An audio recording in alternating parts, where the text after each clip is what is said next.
right, when we discuss the resolution. Anything to cover before, or any questions before we get to assigning questions? I think we'll cover the reappointments and that aspect of it at the end of the evening. And we start assigning positions to the applicants. All right, so does anybody share which question they asked, or can we just go down the row? Any preference? Just 1, 2, 3, 4, 5, 6, and I'll pick up 7. Is that good with everyone? All right. Cool. And then that young lady will let her know that she doesn't qualify for EDDA. And it was the same woman, right? It was Jenny Lynch? Yeah. Yes. I believe she applied for 2 different things. Yeah, she did. CAC was the other one, which I don't think we had. Budget advisory. Oh, budget advisory. Mm-hmm. Kind of surprised that there were openings on. Oh wait, there were reappointments though, right? On budget advisory? Budget advisory, yeah. I think that's what I saw. Or maybe like I think there were some reappointments on that. Yeah. Okay, so 2 reappointments and then 1 alternate. Yes. Okay. So Jenny Lynch just falls outside.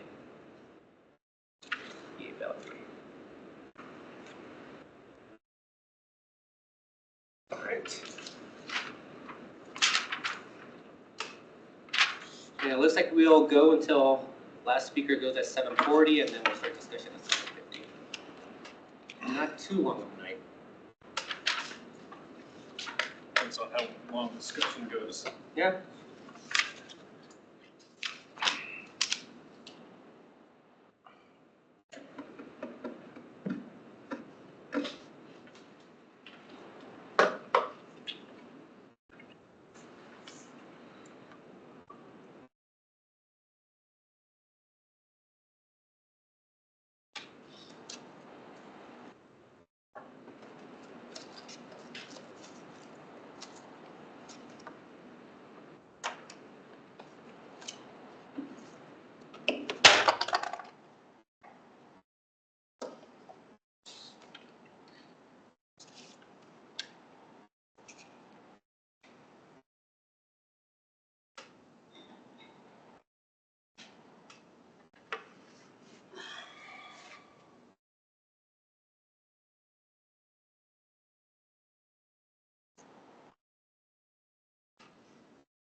Anybody else get caught by the rainstorm yesterday during Mother's Day grilling? Yeah. Lord. Kevin just washed the car. Oh, really? Yeah, it looks like it was pollen rained on. First applicant's here. Did you want to start early or want to wait till? No, fine with starting early if everyone else is. Well, you be good? Yeah, I think we're good. Great. I'll send it in, Joseph. Sounds good. All right, Joseph, you're up. Come on in. Hi there, Joe. Hey, up. take that first seat there on the, that says gap. Okay. One more over. There we go. Perfect. Right in the middle, man. How you doing, Joe? I'm all right. How are y'all? Doing well, man. Thanks for making time for us today. I'm gonna get my timer ready. Joe, I'm with Daniel Sierra. I'm a council member for District 1 as well as mayor for the city. Joe, we're gonna ask you 7 questions tonight. You'll have 10 minutes to answer those questions. If you have any time remaining at the end of that, you may ask us any questions that you have. So, are you ready to begin? Yeah. Perfect. All right. Joe, my first question for you is what motivates you to apply for an Inglewood board at this time? The DDA. I own Fellow Traveler right in downtown Inglewood on Broadway. I have a vested interest in the health and prosperity of the Inglewood Strip. It doesn't just include me, it also includes, a lot of people who have become my friends over the years who are also fellow business owners. And I feel that we've seen other municipalities do a lot of work for their downtown area to beautify and to make it an exciting place for people. And I think Inglewood should do the same. I think that the businesses that are on that strip are underperforming in a lot of ways because of a lack of foot traffic. It's a wasted opportunity. We have thousands of people driving past downtown Inglewood every day, who are either coming home or going to work, and then vice versa. And I think if we made the place more eye-popping, more inviting, more special, I think all of the businesses and by proxy, the city would reap benefits from that. Thank you, Joe. Hi, Joe. Joe Anderson, District 3. What knowledge, skills, or ability would you bring to the EDDA, and how would Inglewood benefit from your service on that board? Well, I mean, I have, as a business owner, I feel, especially as a bar and restaurant owner, you have to think about marketing. You have to think about getting messages across, communicating, and getting people excited. I think a big part of this work is drumming up support and brainstorming, and these are all things I've done in my professional life. I've worked with the city before on the housing task force, so I feel like I have some familiarity and experience working with groups for the benefit of the city. Very good, thank you. Good evening, Mr. Phillips. I'm Rita Russell. I'm an at-large council member. Thank you for applying for this. Can you describe an experience in the past during which you worked in a group of people with diverse and sometimes opposing views and perspectives? Yeah, as I mentioned, we just finished the Affordable Housing Task Force. And I think by design, that task force had people of different backgrounds and opinions and goals. And I think, and this is by virtue of the character of the task force itself, but also of the leadership that was guiding the task force. I think it was surprisingly calm and respectful. So, I mean, that's my most recent experience. Okay. And actually, that's a good testimony for getting along. So, all right, thank you. Hi there. Hi. Kim Wright, at-large member. I have a great question. What do you like most about Inglewood? What I like most about Inglewood, I mean, I've never lived in Inglewood myself.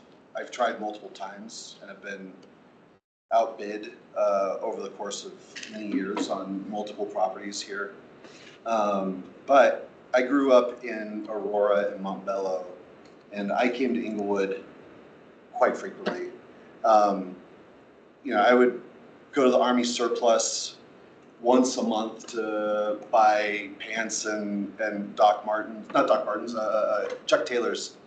Going to the Gothic all the time, eating at Rico's. Inglewood, I have a lot of history coming to Inglewood throughout my life. When we decided to open Fellow Traveler in downtown Inglewood, it was because we saw what Inglewood has been, what it is, and what it can be. I've always really appreciated the kind of working class background and aesthetic of a lot of the people and places in Inglewood. I've spent a lot of time at the Casual Lounge. I've spent a lot of time at the Ingle Nook back when it was there. I feel a kinship to the people here. As a business owner for the past 3 years in the city, knowing all of our neighbors, both professionally and our patrons, this is a special place. And I think it has a lot of unique opportunities that other municipalities don't have. And that, I think, the biggest one is just kind of the transit corridors of Inglewood. From Broadway to Hampton to Santa Fe, from the light rail, all of these things it's a perfect combination of accessibility that, we can be a place where people from other places can come to. We can be a hotspot for people in the city, but also for people outside the city. I think that's a real untapped market. It's really, you get so many people who live in the metro area who spend all of their time and money in Denver. Why can't we be that draw? Especially considering how centrally located and easy it is to get here. We have 2.5 minutes for the last 3 questions. Go ahead. Okay. Good evening, Joe. I'm Tina Frame. I'm one of the at-large council members as well. What would you like to see improved in Inglewood relating to the board and commission that you applied for? You touched on it a little bit in your first answer. Can you expand on that? I think beautification, number one, would be the best.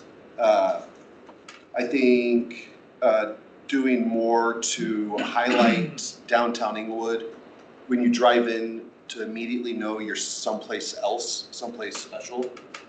And that can be a lot of visual cues as far as signage, lights, art, decor, plants.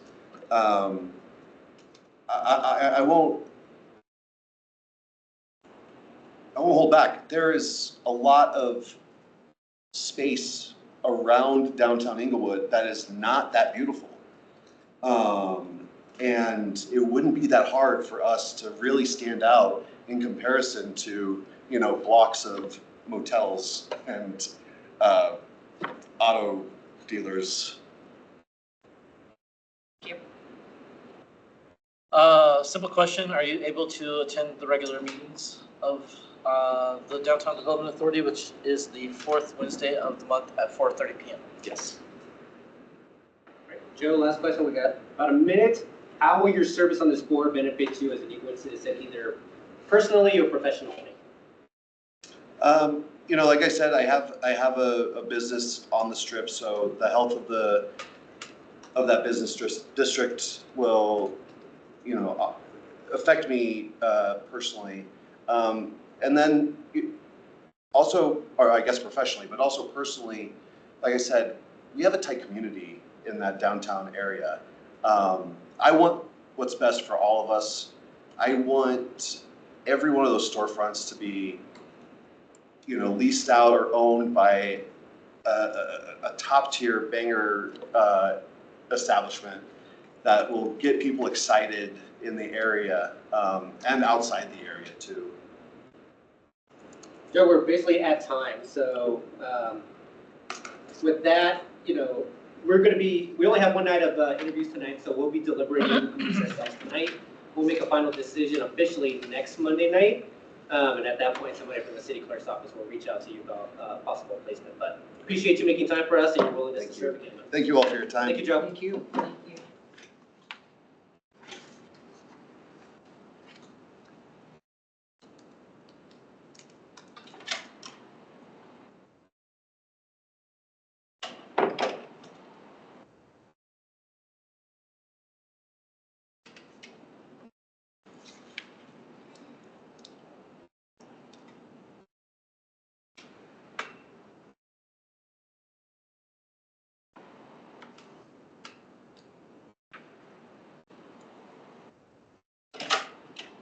Got Samantha, come on in. Good afternoon, Samantha. You'll just take a seat on this chair right over here. Apologies for the heat.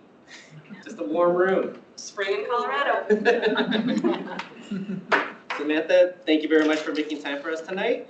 I'm Nathaniel Sierra. I'm a council member for District 1 as well as mayor for the city. Samantha, I think you've been through this process before, right? Once. Somewhat? Yeah, Yes. okay. Well, same process. You'll have 10 minutes to answer 7 questions. If there's any time remaining at the end of those 7 questions or at the end of at the 7 questions, you could ask any questions of us. So I'll ask the first question and then we'll just go down the room. So are you ready to begin? Yes. Actually, let me get the timer ready. That's the one thing I forgot. Sorry about that. All right, here we go. So Samantha, my question for you is, what motivates you to apply for an Inglewood board at this time? I just got done being on the Affordable Housing Task Force Committee, and that was really a first for being on a municipal committee like that for me, and I enjoyed it, and I still wanted to continue in some way. And so when I saw opening for this commission, I thought that would be both very interesting and maybe I could also add some value. So yeah. Perfect. And you just the historic preservation, correct? Yeah. Perfect. Thank you, Samantha. Go ahead, Joe. Hi, Sam. Joe Anderson, District 3. Also live across the alley, so we've seen each other a few times. What knowledge, skills, or ability would you bring to the Historic Preservation Committee that would benefit Inglewood by serving on that board? I am a licensed architect in Colorado and Texas, but some architects are specifically trained in historic preservation. I'm not, but so my license as an architect is somewhat adjacent to historic preservation, but it does give me a knowledge of the value of any kind of historic preservation, not just of buildings, but and also a knowledge of code and zoning, the significance of that. So it's not an entirely opaque process to me, but also I'm just really interested in the history of Inglewood, and this is also feels like a interesting, exciting transitional time for Inglewood. So I'd like to kind of be a part of that process as it grows and finds a way to manage historic preservation at the same time.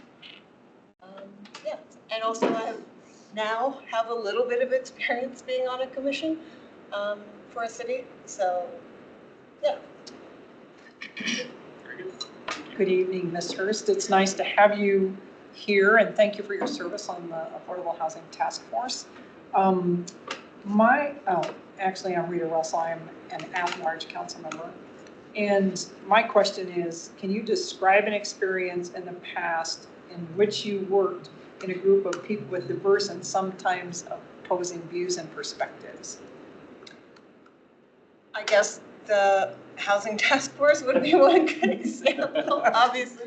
Right. But my day job also, I'm pretty used to working with engineers, contractors, clients, consultants, sometimes all at the same time, in Uh-huh. the same room. So that's very different agendas, different perspectives, but usually, and the same with the task force, is usually people can try and come together and see what common ground and common goals, common values they can establish and work towards. So I'm pretty comfortable being in a room with people who have different views and different motives. Actually, that's great. That's a great characteristic to have too, and you have experience. Thank you. Good evening. I'm Kim Wright. I'm an at-large council member. I have the great question. What do you like most about Inglewood? Ooh, that's a good question. They're all good questions. Good question. Yeah. I initially moved to Inglewood because it was still close to work, but I could afford a house. That's where I could afford a house. And I still like that Inglewood felt like a community still. How it manages to do that 15 minutes from the Denver downtown was interesting to me. I still feel like it has a little Main Street, a little downtown. It feels distinct. It hasn't gotten watered down by being completely surrounded by other communities. So I have my favorite little spots all around town. It's enough of the big city, but enough of the small city that it's like the Goldilocks town for me. Thank you. Hi Samantha, I'm Tina Prang. I'm also an at-large council member. And my question is, what would you like to see improved in Inglewood relating to the board and commission that you applied Sorry, can you repeat for? that? Related to the board and commission that you applied for, what would you like to see improved in Inglewood? I would like to see, a plan, or like I said, how there's a lot of changes going to happen. So how do you manage historic preservation in that rapidly changing context? I've followed a couple of things in Inglewood, like that I honestly don't know too much about, but things like the train depot and some of the parks and how the city's managing to protect those and preserve some of those. So I'd like to see how things like the depot and how that partnership works, and how that things like that can be preserved and keep its identity. Hi, I'm Steve Ward. I represent Council District 4 in Southwest Inglewood. And my question for you is, are you able to attend the board's regularly scheduled meetings on the third Wednesday at 6:30 p.m.? Yes. Easy enough. Back to you, Mayor. Perfect. Sam, last question is, how would your service on this board benefit you as an Inglewood citizen, either personally or professionally? I mean, professionally, it would help to be more involved in her adjacent community.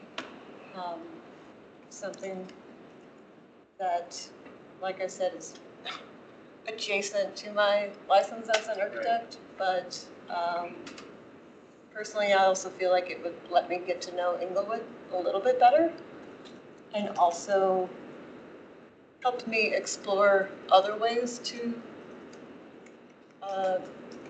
use my architecture background also, because I'm always interested in that. And because I've only been in Inglewood, I think, 2 years, so I'm still, and in Colorado, only 4.5, so I'm still learning a lot. Mhm. And so being on that commission would also help expand my knowledge in that way. Perfect. That's great. Samantha, we still have 2.5 minutes left. Do you have any questions for us?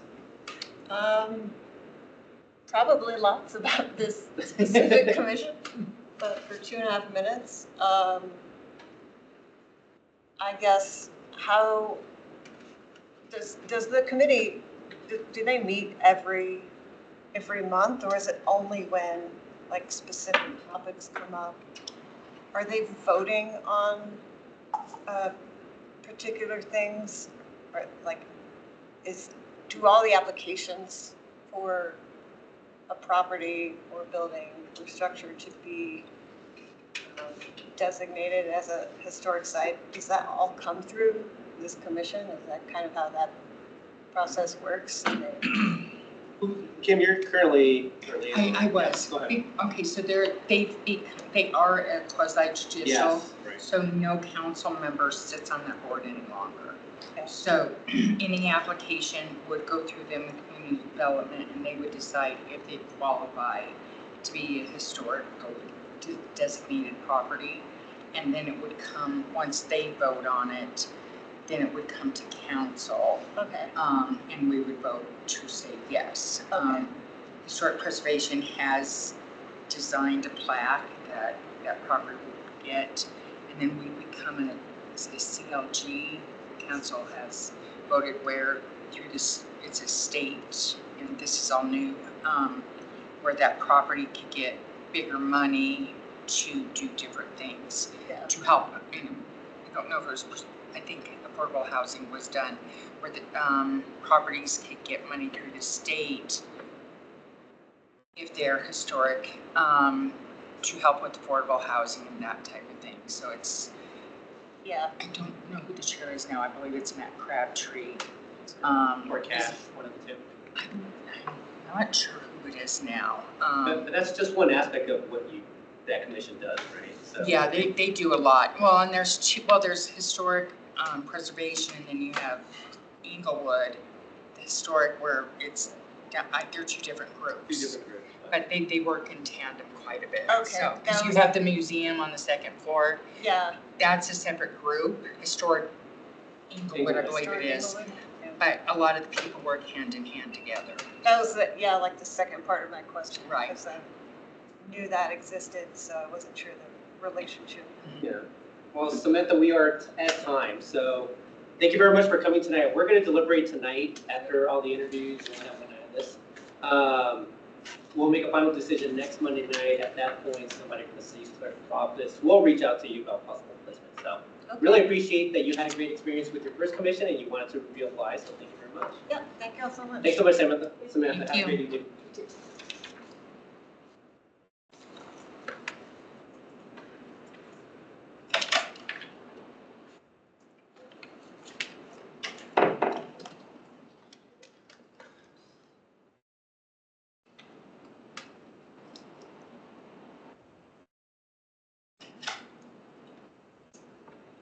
Elizabeth. Good evening, Elizabeth. How are you? Really well, how are you doing? Tonight. We'll have you sit right here on this stair to sit in that Right. chair. It's like a tribunal. You're in the hot seat. Yeah. So, Elizabeth, thank you very much for making time for us tonight. I'm Nathaniel Sierra, I'm council member for District 1 as well as mayor of the city. Elizabeth, we're going to ask you 7 questions. You'll have 10 minutes to answer those questions. Okay. If there's any time remaining at the end of those 7 questions, you may ask any questions of us. So I'll ask the first question, then we'll just go around the board. So. Okay, sounds All good. right, cool. All right, Samantha, so my first question for you is, what motivates you to apply for an Inglewood board at this time? Looks like the library board. So I am a literary agent. I own my own literary agency. I work out of my home in Inglewood, so books have been my life and career for a very long time now. With the current administration, the arts are under siege, and we have seen some wins, like in Elizabeth, Colorado with the book banning case, and that was really happy news to see that get turned down. And then you turn around and you see that Carla Hayden was fired unceremoniously. So I feel like for me, because words and literature and books and community building are such a big part of my life and my career, it just seems like the perfect time to give back, especially to a board like this. I've never served on a board before, but it just felt like an exciting opportunity to do some good. Sounds great. Thank you, Elizabeth. Hi, Elizabeth. I'm Joe Anderson, District 3 council member. What knowledge, skills, or abilities would you bring to the Public Library Board, and how would it benefit for your service on that board? So, as I said, literary agent now for 15 years. I know a lot about what is trending in the current marketplace, what kids really respond to, what reluctant readers really respond to. I feel like because of my background, and actually maybe this is kind of throwing the question back to you all because I don't know exactly how involved board members get to be regarding decision making and having conversations with the librarians downstairs, but I do feel like I come at this from a perspective of really understanding how to talk about books with people and how to get them very excited about it. And so I think, you know, it's hard sometimes to get people to physically come in to libraries, which is such a shame because they're such like safe, lovely, warm, welcoming spaces. And so something I would love to have more conversations about is kind of how to marry what I do with what the library does, and you know, how do you bolster up your social media? How do you basically market the library to turn it into a space that's even more appealing? Very good, thank you. Good evening, Ms. Copps. I'm Rita Russell, one of the at-large council members, and it's nice to have you here this evening. My question is, can you describe an experience in the past when you worked in a group of people with diverse and sometimes opposing views and perspectives? It happens every day. So my role is to be the intermediary between an author and a publisher. And a publisher is not just one entity, it is a whole team of people. And so all of a sudden you're taking a work of art and you are commodifying it for public consumption. And when you take manuscript into book form, sometimes there can be conflicts of interest, whether, you know, a publisher, an editor wants to change something about the content of the work, there is a kerfuffle over the cover, you know, the publication date gets moved. So I always tell my authors that I get to be their heavy. I also get to be their lawyer and their accountant, and I wear a lot of hats. But I'm the lucky one who gets to have the difficult conversations, but I don't think that there's such a thing as like, what am I trying to say? With clear and transparent communication, we can all reach mutual goals. And so that's something that's really important to me, is how to have the conversation when things are dicey, that everyone walks away, if not wildly happy, then satisfied. Okay. And I think I can be very diplomatic when the situation calls for it. Great. Yeah. Thank you so much. Mm-hmm. Good evening. Hi. My name's Kim Wright. I'm an at-large council member. My question is, what do you like about Inglewood? Oh, what don't I like about Inglewood? So my husband and I moved to, not Inglewood at first, but to Denver from New York City in 2017. And it was such a breath of fresh air, quite literally. And so I understand being transplants maybe was part of the problem, but we're really happy to be here. And we quickly realized that this is where we want to put down roots. And so we bought our home in 2018. We live right by Grow and Gather on Emerson by Swedish. We have a little boy, he's 4, he goes to Maddox, and we're just, I think, always surprised by how easy it is to live in Inglewood, and there's just so many great opportunities. My son plays soccer through Pirate Youth Sports. He'll be going to Charles Hay in kindergarten. We've met a lot of like-minded parents. My parents moved out here from Florida. My in-laws moved out here from Florida. So now it really does feel like our whole family has made Inglewood just the place where we want to let the roots grow. And it's just lovely. That sounds so cheesy, but it's just lovely. And I can't imagine living anywhere else. Yeah. There is much better. So. Oh my gosh. New York was gross. It was fun. And you don't realize it until you leave. Oh, yes. Thank you. And we welcome cheesy, so. Yeah. Good evening, I'm Tina Prang, I'm also an at-large council member. And my question is, what would you like to see improved about Inglewood relating to the board or commission that you applied to? So the library board, what would you like to see? I think that I guess for me personally, there's a lot of things that happen that I'm not aware of until after the fact, and that could be on me and being unobservant and not knowing exactly where I should be gleaning information, whether it's festivals or library events. But I do wonder if there is a way to kind of synthesize what's happening, not just at the library, but different events central to Inglewood that can just draw more attention and interest and excitement. And I don't have the answer to that immediately, and that's one of the reasons why being on the board appeals to me so much, is learning from people who are smarter than me. But yeah, I think just feeling more informed about what's happening in my community in advance of certain really wonderful things that I would love to participate in. Thank you. I'm Steve Ward. I represent Council District 4 in Southwest Inglewood.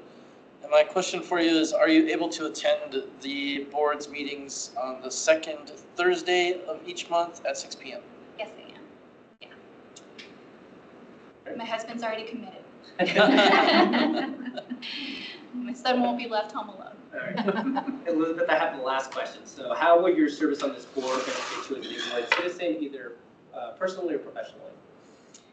I think both. I mean, personally, you can never build too much community. And I think that that's something that I have lacked in my life. It was really hard to build community in New York City.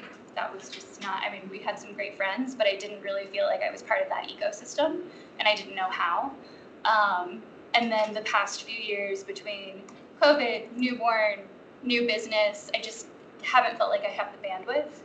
But now it really feels like the perfect time, not only to get to know the library board members, but to just feel like I'm a real integral part of this community who hopefully has good decision-making power. Okay. Perfect. We have about a minute and a half left. Do you have any questions for us? I did jot down a few. Do you have any examples of initiatives that have really worked well, especially to serve underserved families or parts of the Inglewood community? So that's a good question. Has anybody else served as a liaison to the library No, board? but I've heard a lot about their work. I think the cultural passes is a really popular program, where we do state parks passes, botanic garden passes, passes to other cultural amenities around the Denver metro area that you can check out from the library, so you can basically get in for free. Yeah. That's one of the popular programs. There's also a sort of a library of things, they call it, where you can check out things like board games, or one of the recent additions is one of those fancy induction stoves. Yeah. You can Oh, really? test out. That's cool. So they're experimenting with a lot of things right now to expand the library beyond just its book collection or written materials. And that seems to be the future of libraries in America, as far as what I've observed. Okay. Very cool. Do you think that there would be any opportunities to leverage professional connections to, I don't know, maybe one of my authors is coming to Denver and would love to do an author event at the library, or do board members ever kind of get their hands into the inner workings of what's going on downstairs? To a certain extent, yes. They do look at ways to, what additional services they should be providing, what additional events can be provided. Mm-hmm. I know a few years back they looked at, I think they're doing it now, they got a podcasting room, is that true? Oh, that's cool. Yeah, so different uses for the library and how to expand its reach and expand its awareness. So it does fall under the purview of the board, so there are examples. Unfortunately, Chelsea, your council member, couldn't make it tonight, but she's the liaison. Okay. So she would have better examples, but yeah, that's definitely something that they would be open and considering. So. They talk about a lot of practical things too. Yeah. Hours of operation, exactly. Security, Safety, budget. Books checked out. Yeah. I was actually looking at some homeless. recordings, and it was really interesting to see how they laid out their agenda and the fiduciary issues that they cover. Right. And so. Isn't the library undergoing a strategic plan also? That should be just about finished. So that'll be coming out real soon. They'll keep you busy. Okay. I like this. Yeah. Well, Elizabeth, thank you very much for making time for us tonight. We're going to deliberate tonight after all the interviews. Next Monday night is when we make things official. Okay. So at some point after Monday night, you will receive a call from the city clerk about possible placement. So, Awesome. but it's great to meet you. Thank you You very much too. for your willingness to volunteer. Well, thanks for doing all these interviews on a Tuesday. Yeah. Or wait, it's not Monday. Tuesday, it's Not Monday. yet. Not yet. Don't hold that against me. Thanks so much. All right, good night. Have a good evening. I call it the Mother's Day hangover, so. Right, thank you. Thanks so much. Have a good evening. You too.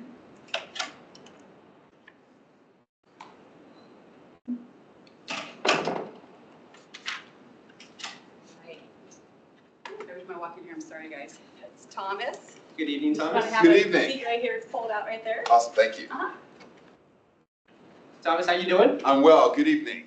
Good to see you. Awesome, thank you all, good to see you all. Yeah, Thomas, thank you very much for making time for us tonight. My name is Nathaniel Sear. I'm council member for District 1, as well as mayor for the city. Thomas, we're going to ask you 7 questions. You'll have 10 minutes to answer those questions. If there's any time remaining at the end of those 7 questions, you're free to ask us anything at all. So, Okay, great. So I'll start with the first question, and we'll just go round robin. Okay, Are you ready to begin? I'm gonna do my best, yes. Perfect. All right, so Thomas, my first question for you is, what motivates you to apply for the Inglewood Board, the DDA, Yeah, at this time? that's great, thank you. And thank you all for the time, I know it's a lot. So I've been lucky enough to work at Craig Hospital. This is well, actually next week will be my 13th year that I've been working up at Craig. And so, I mean, I'm not a resident of Inglewood, but sometimes I feel like I spend more time here in town than I do at home in Littleton, which most of the time is a good thing, for sure. I'm interested just because I know Craig has a unique spot here in the community, especially when it comes to accessing the downtown area.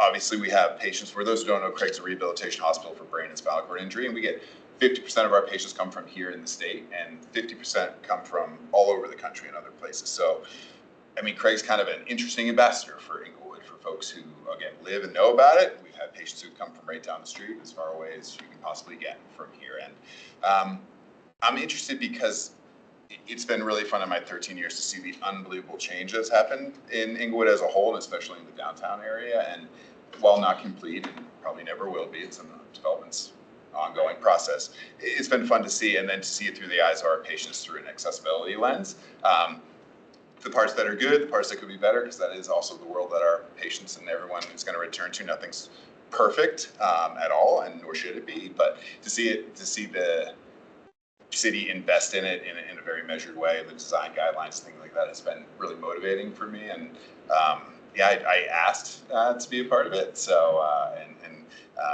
you know, I asked our leadership if it was okay if I did this. So they do know I'm here. So this is not a secret. That So question comes later. okay, all right, we'll get to that. But yeah, I mean, I think that's it. You know, it's again accessing it from our staff perspective, patient perspective, all aspects of that. And if I can bring a little something to make it a little bit better, that would be really my only motivation. That's great. So, Well, thank you very much for being here. yeah.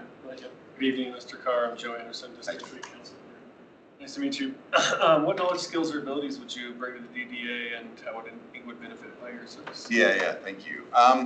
Probably the biggest piece is the accessibility lens that I can look through it as. I've been lucky enough to work in different aspects, but in that kind of disability world. This is going to be my 27th year working as a therapist in that, and in a variety of areas, both rural when I lived back in New Hampshire, more urban here in the Inglewood area, but have been lucky enough to see a bunch of different areas and seen them develop or not, as sometimes has been the case, depending.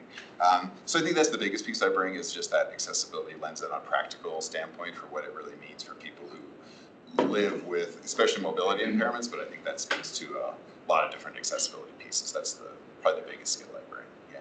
Very good, thank you. Good evening, Mr. Carr. I'm Rita Russell. I'm one of the at-large council members, and it's nice to have you here this evening. Thank you. My question for you is, can you describe an experience in the past in which you have worked with a group of people with diverse and sometimes opposing views and perspectives? Wow, that's a really good question. it was very early on. I'll probably come up with a better one than that. But I was fortunate enough, and I don't know if anyone was on the council at the time when Mike Fordyce was our CEO, and we worked with the city for the expansion that we had starting probably around 2011, 2012, ran through 2016. So was not as involved as Mike and our board were in that work, but worked closely with the city. And it was probably my first experience to hear the great feedback we got from our neighbors about some of the things that we were planning. And that was definitely diverse, which is part of the process. So the biggest thing I learned from that experience and watching, quite honestly, a mentor of mine, Mike, who was our CEO at the time, was really how he listened to the concerns that were brought up, and many of them were very legitimate. And again, I came in from a perspective of looking at us as an organization and what it does for our patients, but to hear how it would impact our neighbors was just a way I didn't look at it before. So I'd say the biggest thing I learned from that experience was just, I don't mean to be cliche about it, to be curious and really listen to people, especially when they're upset and passionate about something. It just, to me, this really means that they care. Yeah, that was probably, it was an interesting experience for me, and a real first time that I had done something like that. So. I think that's a great example. Thank you. Yeah. Good evening. Hi. Thank you for being here. My name's Kim Wright. I'm an at-large council member also. Can you tell me what you like most about England? Yeah. I like most about it. Other than Craig Hospital. Yeah. Well, selfishly, what I like most about it, I try, and this is going to be a try. I would love to be better about this, but I do. So I live down south, but I try to commute by bike to work at least once a week when the weather agrees with it, which really means once a week. I'm trying for twice a week, but we don't always get there. So I think I get to see different parts of Inglewood when you're not just commuting through. I don't know if that makes sense, but going a little slower, and I don't know, you just see it in a different way. So I see parts of Inglewood I don't think people who don't ride or walk it can see. And I mean, there's parts I love, and the development all the way down from, waterfront stuff that's been done all the way along the water, and then kind of the paths that take me up through work, which I really appreciate personally because it's much safer than going on our roads nowadays. I don't think I have to share that with anyone here, but I don't know, there's just like I think it's kind of an eclectic beauty to it here that I enjoy. So selfishly, that's my favorite. Kind of like stopping and smelling the roses. Yeah, that's right. It's nice. Sometimes you just have to stop. So, yeah. Good evening, Thomas. I'm Tina Prang. I'm also an at-large council member. Nice to meet you. Relating to the EDDA, what is something that you would like to see improved about Inglewood? Yeah. So again, going back to my accessibility lens, and like I said before, and this is going to be a weird thing to say for something that is based in law in terms of accessibility, but also understanding, and I think I said that before, I think there's always room for accessibility improvements, always. But I think it comes uniquely when you have something that's not kind of newly built. So we have obviously existing properties, historic properties, new properties out of all mingled together, which I think is an opportunity in terms of, can we do better in some spots? Yes. Should some places be protected? Yes. And it's kind of a weird thing when people say that accessibility is not a one size fits all. And I also don't believe and know from the patients and folks that we work with that that's the ask either. I think sometimes those get mistaken a little bit for a kind of a hammer type approach to creating those things, and I don't know if it always has to be that. The term reasonable accommodation, when applied to that side of things, really does mean, again, back to what I said before, listening and finding what people are really asking for, and that's not always what the perception may be. So, I don't know if that answered your question at all. That was really well. Okay, Thank you so much. sorry. Yeah, so. I'm Steve Ward. I represent Council District 4 in Southwest Inglewood. Simple question. The EDDA meets on the fourth Wednesday of every month at 4:30 p.m. Are you able to attend meetings at that time? I am, and I looked at my calendar. For the first one to say the only one I can't is June.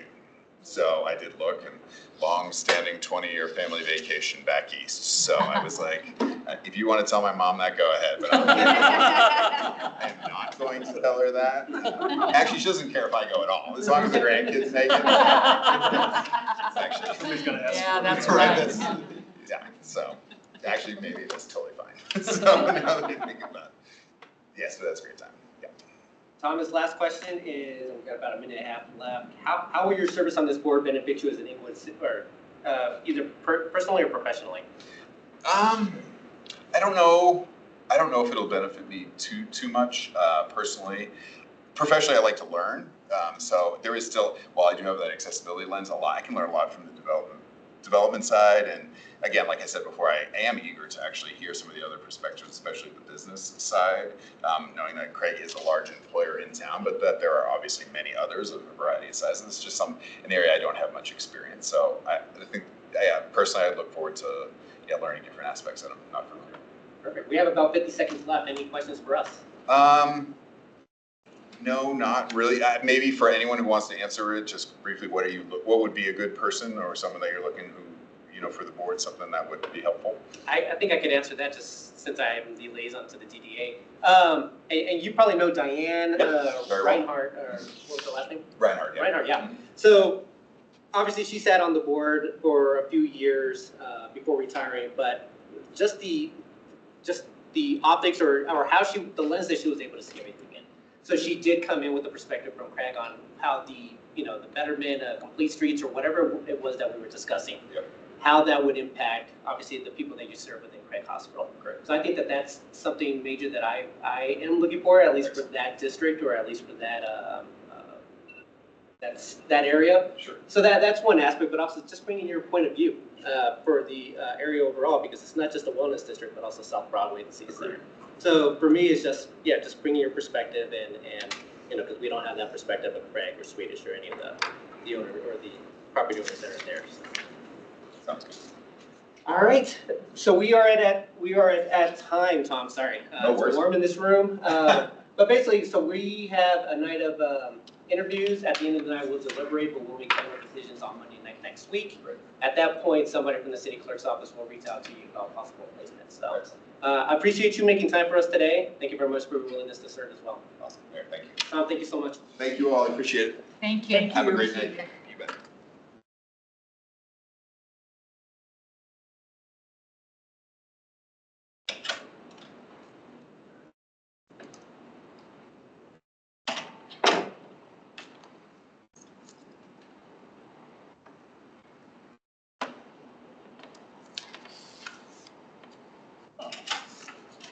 That's Sophie.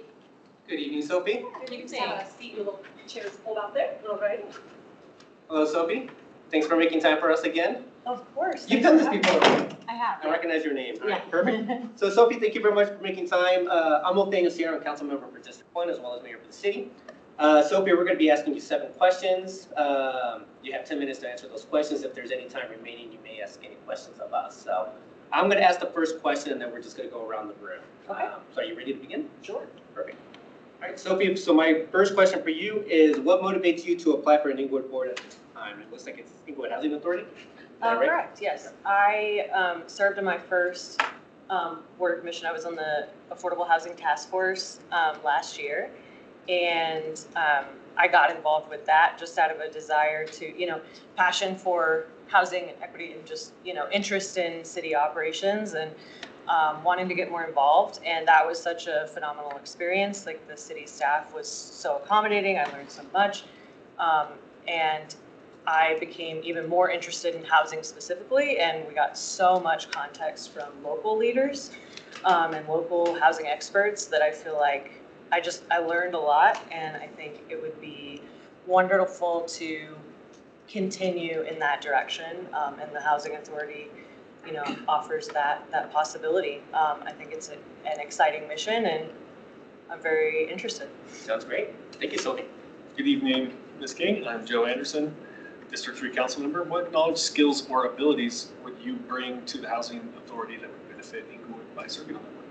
Sure. I think that, most fundamentally, I'm somebody that's going to be present, engaged, have an open mind, and want to learn more and come to good conclusions collaboratively. I have done a lot of that professionally and managing people and otherwise, but most recently, obviously, being part of the task force where I became much more comfortable speaking up, asking questions, just, being fully engaged in that process. And so I think that I'm, even better poised to be a contributor than I was a couple of years ago. Very good, thank you. Good evening, Ms. King. It's nice to have you here this evening. I'm Rita Russell, one of the at-large council members. And my question is, can you describe an experience in the past during which you worked with a group of people with diverse and opposing views and perspectives? Absolutely. My professional background is in restaurant work. I worked in restaurant management for the better part of a decade in New York prior to moving here in 2020. So I've lived in Inglewood for almost 5 years.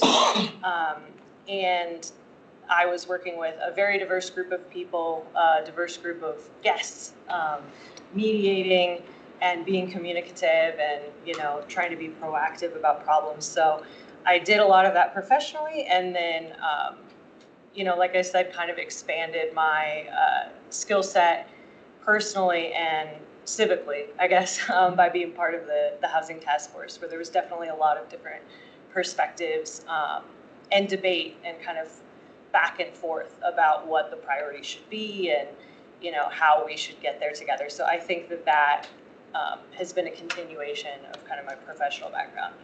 All right, great, thank you. Good evening. Thanks for being here. My name's Kim Wright. I'm one of the at-large members.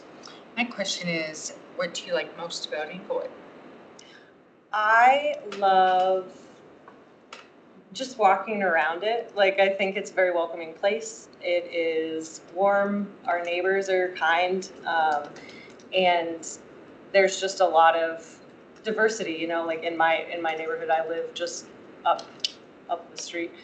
And it's very nice to just feel comfortable and safe and, have great neighbors, walk around with my dog, and, I just enjoy living here. And there's great restaurants and stuff. I love going downtown and love the Inglewood Grand and fellow traveler and, trying new places. Thank you. Good evening, Sophie. I'm Tina Prang. I'm also an at-large council member.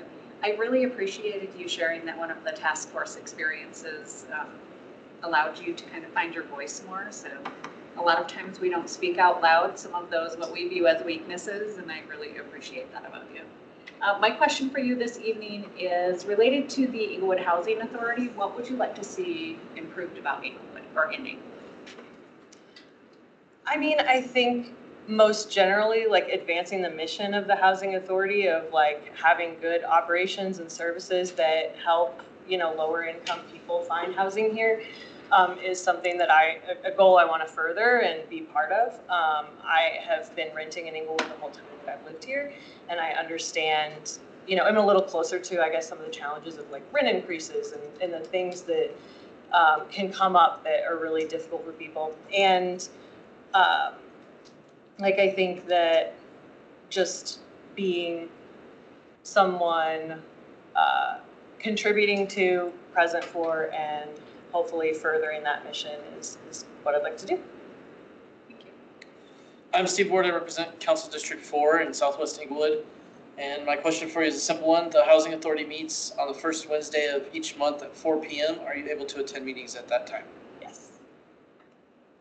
All right, I got this last question, Sophie. My last question is, how will service on this board benefit you as an Inglewood citizen, either professionally or personally?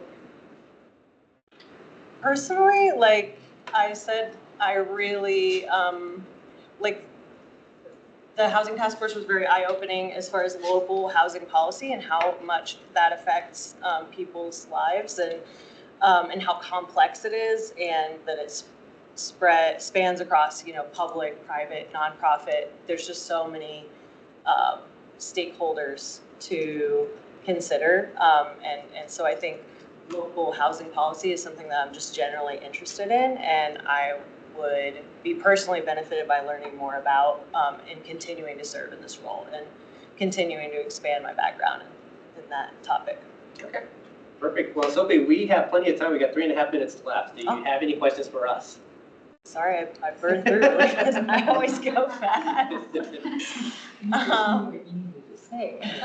Hopefully. I think, I guess I would ask, what is something you're definitely looking for in a new member in this role, given, the existing members, kind of the tenure and what's a quality that you're looking for on this board? Joe, do you want to add something? Are you currently the liaison with the Housing Authority? Yeah, sorry, can you repeat the question? Oh, what's a quality or, either a personal quality or just like kind of a hole you're looking to fill? What are you looking for in this board at this time?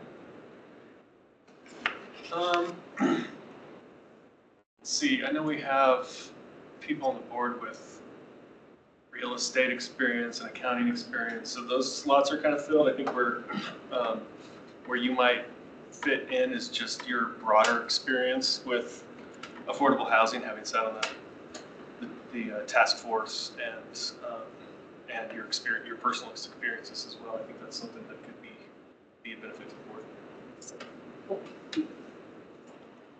Any other questions? In the upcoming, what's something that you think is an important goal for the Housing Authority, either a big challenge or a big upcoming goal? Is there anything pressing right now, or? Anything that you want to add? There's one on my head. I'm trying to think of the acronym, but go ahead, Joe.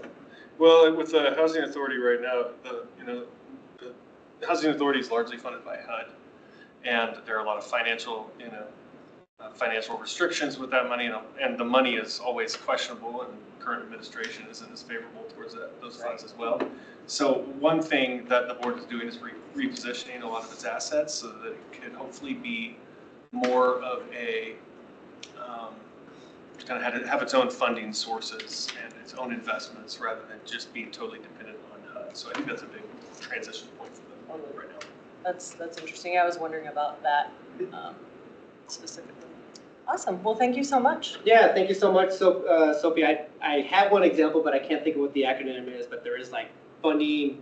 There's a funding mechanism that we haven't really found how to leverage the Housing Authority in the past, but personally, or potentially looking at that option this year. Oh, yeah, the something? LISIC or something like that. LITAC or something. LITAC, yeah. Oh, yeah. So it's one of those, and in years past, we've just pulled those money together with other municipalities to build affordable housing, not necessarily in Inglewood, but nearby. So that's one of something slightly different. No, I can't think of that. But yeah, anyway, that's one of the things that I'm hoping that comes forward from the Housing Authority. Activity. Oh, public activity bonds. Yeah, private activity bonds. Private activity. Oh, That's the one. Anyway, that was my answer, but anyway, Sophie, thank you very much for making time for us tonight. We are going to conclude interviews tonight. We'll make a final decision next Monday night. At that time, somebody from the city clerk's office will reach out to you about possible placement. But appreciate you making time and your willingness to serve again on a board. So absolutely. Thank you, Sophie. Thank you all very much. Yeah, have a good evening. Hey, Steve, since you had a really easy question, do you want question 7 as well? Do you want me to just throw another question on you? Yeah. I'm happy with where you're at? my super easy question. I was all my life. You want to stay? Just make sure you're not sleeping over there. You want to Okay, we got Bruce, Hello, Bruce. and then you're gonna be right here. Bruce, you look familiar.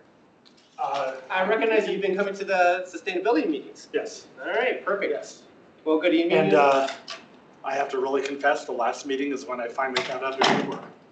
I said, who is that guy that's always here? Yeah. I felt kind of stupid, but anyway. Well, Bruce, it's good to meet you. My name is Daniel Sierra. I'm council member for District 1 as well as mayor for the city. Bruce, we're going to be asking you 7 questions. Okay. You'll have 10 minutes to answer those questions.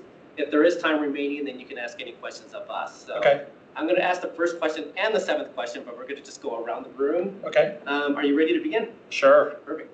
So Bruce, my question for you is what motivates you to apply for an Inglewood board at this time, sustainability? A lot of it just comes from my interests, and that is I am really keenly aware of, well, 2 things. Inglewood is a small town, so you can have a voice, which is kind of nice. I've lived in Aurora most of my life, and it's so big. So I've really enjoyed, just so far, just the voice and the exposure that you get here.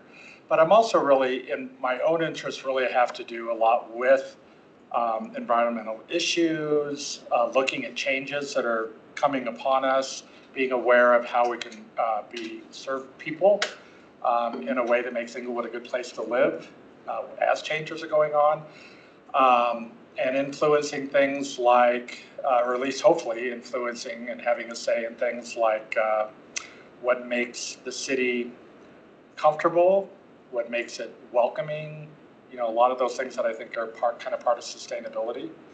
And so that's my interest in it. Okay, perfect. Thank you, Bruce. Good evening, Mr. Raymond. I'm Joe Anderson, District 3 Council Member. Welcome tonight. And what knowledge, skills, or abilities would you bring to the Sustainability Commission at Inglewood?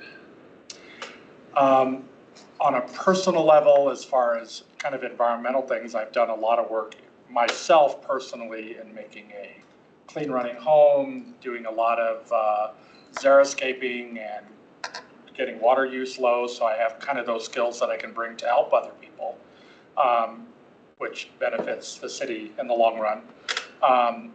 I also, for my career, was a high school librarian, so I'm just used to organizing things as well. So how much I would be able to do that on this, I have no idea. But I would be willing to do that when the time came up. Very good, thank you. Good evening, Mr. Raymond. I'm Rita Russell. I'm one of the at-large council members.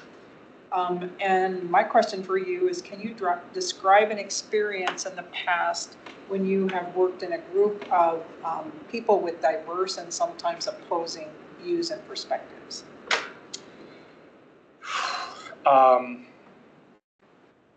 Well, one of the things that I'm involved right now is actually a group down, it's just one of in the Salvation Army places downtown. And it works with a lot of, it's basically homeless drug addicts and alcoholics. And I have really enjoyed the experience. They've been really challenging to me because many of them fit my stereotype of bad people, whether it's the tattooed faces or the prison gang things. And so that has been a real challenge for me to be just with them and listen, and I've really enjoyed. It's been, I think I get more change than anyone else has, but that's been really good. All right, thank you very much. Yes. Thank you. I appreciate the work, this program that you're talking about. I've been there before helping, and it's a great program. I'm Kim Wright. I'm one of the at-large members. My question is, what do you like most about Inglewood? Well, I love bicycle riding, and so I love the fact that we go right down the hill and can go all along the river and all that kind of stuff. So that's a big piece for me. The reason I moved here, though, and sorry, it's not really about Inglewood, is that my grandchildren are right down the road. So. I like your honesty. Thank you. You love going down the hill, but you like going back up the hill. That's how, that is backwards. Yeah. Downhill should, yeah. Good evening, Bruce. I'm Tina Prang. I'm also an at-large council member. Okay. Relating to the Sustainability Commission, what would you like to see improved within Inglewood?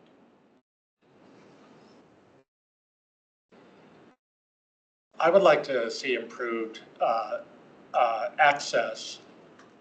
And some of this came from the sustainability workshop that happened in January and some of the discussion there, but I'd really like to see access for older people, disadvantaged people to resources to make them comfortable, to be safe. And safe, I meaning, like one of the things that startled me the most in that was the amount of elderly that die because they're too hot at night. Not during the day, but just because they don't have a cool place to sleep. And so I thought that would be a place that would be a real benefit if somehow could make it that the city could help support people in that situation to have a better life. I appreciate that. I'm Steve Ward. I represent Council District 4 in Southwest Inglewood. My question for you is, are you able to attend the regularly scheduled meetings of the commission? Yes. And I'm going tomorrow night. I was going to say, you're there already. I felt like you'd already answered that. They make me ask it anyway. Yeah. We do make them ask it. Bruce, my final question is, how would this service on this board benefit you as an Inglewood citizen or professionally or personally? Well, no longer professionally because I'm retired, and I've really been wanting to be involved. And so I've lived in Inglewood now for actually 2 years this month. And so the benefit to me personally is just being involved in the city. And again, I mentioned that, the city, even though it's surrounded, is small, for Denver area. And so it has a different feeling to being involved, where you can maybe, in a sense, be a little more hands-on, and that's what I would really like. Perfect. Well, Bruce, we have a little bit less than 4 minutes left. What questions do you have for us? Well, I don't have much about the sustainability because I've been talking to people on it. Yeah. And going, and so that's, I did that for a while, actually having no idea that I would actually want to join them initially. But going to the meetings, I just realized there were a lot of things that resonated with me. As far as, I guess the only question I have is these commissions, exactly what is their relationship to the council? And so like one of the last meetings, there was a thing of priorities from the council on the screen. What's the strategic priorities, yeah. Yeah, the priorities. And the way they were ranked, and I just wondered, I guess, how much the council listens or pays it, in other words, what the commission's actually, what their clout is or what their influence is. And it's just regarding all commissions, not just sustainability, correct? All of, I presume they'd be similar. Does anybody want to jump in with a response, or? My answer would be we should be listening. Okay. I think that members selected for boards and commissions hold a lot of clout. You come, take your time to interview, offer up what you can personally and professionally, and your passion for living in Inglewood. I think there are certain boards and commissions that are a little heavy hitters, compared to others. But I would think regarding sustainability in particular, there's been a lot of influence on, conversation that we've had on the dais within the council. Yeah, and someday I will probably be interested in the library one too, but I wanted a break. I think a lot of the boards are advisory boards to the council. Right. And so that's a good opportunity for council to get feedback, not only from the board, but for citizens. I don't know about the Sustainability Commission. Do they accept public comment? They do. Okay. Yeah, so that's. We spoke there. We spoke there in public comment. Yeah. And so the board, filters public comment a lot of times for council too. Right. And I would just say that there is, I think, a push and pull between council, because boards and commissions have specific interests that they are advocating for. Sometimes, budget line items, those kind of things. Right. Council, we have the job of coming together and making a balanced budget. So we have to take the feedback from the commissions. Right. And as much as we may want to, to say yes to everything, at the end of the day, the budget has to be balanced. And that does mean that not everything that gets recommended by a board and commission gets put into the budget or put into policy just because of those constraints. That makes sense to me. The other question I have that just came from that is, so when I was thinking of elderly and some kind of system to support them, I was thinking grants would be a type of way to go. So is that a capability on a commission level to try and come up with funding or grants or something that could help, like support cooling in a home or something like that? I think we've always depended on commission members to keep an eye out for those things, but ultimately the staff would be the ones making those applications. Right. But if any commission member comes up with, hey, there's this grant available to this organization, we want to seek those out. But staff, usually most commissions will also have a staff liaison who will have kind of the administrative responsibility to actually apply for different grants, and they keep an eye on those as well. And Bruce, there's actually a fund that we have targeted specifically for to keep people in their homes or the elderly in their homes. I'm trying to think of the name of that grant, but it's home improvement loan? It's that home improvement, $150,000 every year, somewhere around that amount. Right. And actually, it's probably going to be coming up for voting here pretty soon. Yeah. But that's one mechanism that we can help if we can identify those homeowners. The issue we've had in the past is communicating that, though, what is available as part of the grant program for those that need it. So that's something that I probably should work closely with sustainability and with the city to kind of identify how do we get the word out. But Right, and those grants go through community development. Yes, they do. Because I've helped a couple elderly within the last couple of months, so. And I witnessed that communication thing with the workshop, in that I know that they had said that they, canvassed neighborhoods to get people to come and did not get a response. So And so I know that that's a hard thing. Bruce, we are at time. Okay. We would love to continue this conversation. So Bruce, thank you very much for your time tonight. We'll deliberate tonight. We'll make final decisions next Monday night. At that point, somebody from the city clerk's office will reach out to you about possible placement. But thank you very much for coming tonight and this to serve. Thank you. Great to meet you. Thank you, Bruce. Thank you so much. Yep. What's the name of that grant? It was the home improvement. There's a home improvement grant, but Is there another one? Energy efficiency. Energy, No, there's. EEF, yeah. The energy efficiency. Energy triple three, E3 or E3. E3, that's what E3, it is. yes. We'll get there. Tanya, and then. Between the seven of us. Hello, Tanya. I know. I was gonna say, I know you. I know this guy. Here we go. I've seen over. Yeah, I was gonna say, your name is not Tan. It's misspelling on here, so. Good evening. Good evening. It's good to see you tonight in this house. My name's Old Thing is here. I'm council member for District 1 as well as mayor for the city. Tanya, we're gonna be asking you 7 questions. You'll have 10 minutes to answer those questions. If there's any time remaining, you may ask any questions of us. So I'll be asking the first and last question, and we're just gonna go around the room. So are you ready to begin? Okay. Perfect. So Tanya, my first question for you is what motivates you to apply for an Inglewood board at this time? It looks like sustainability. Well, in the fall, I took Citizens Police Academy, and then I took Elevate Inglewood.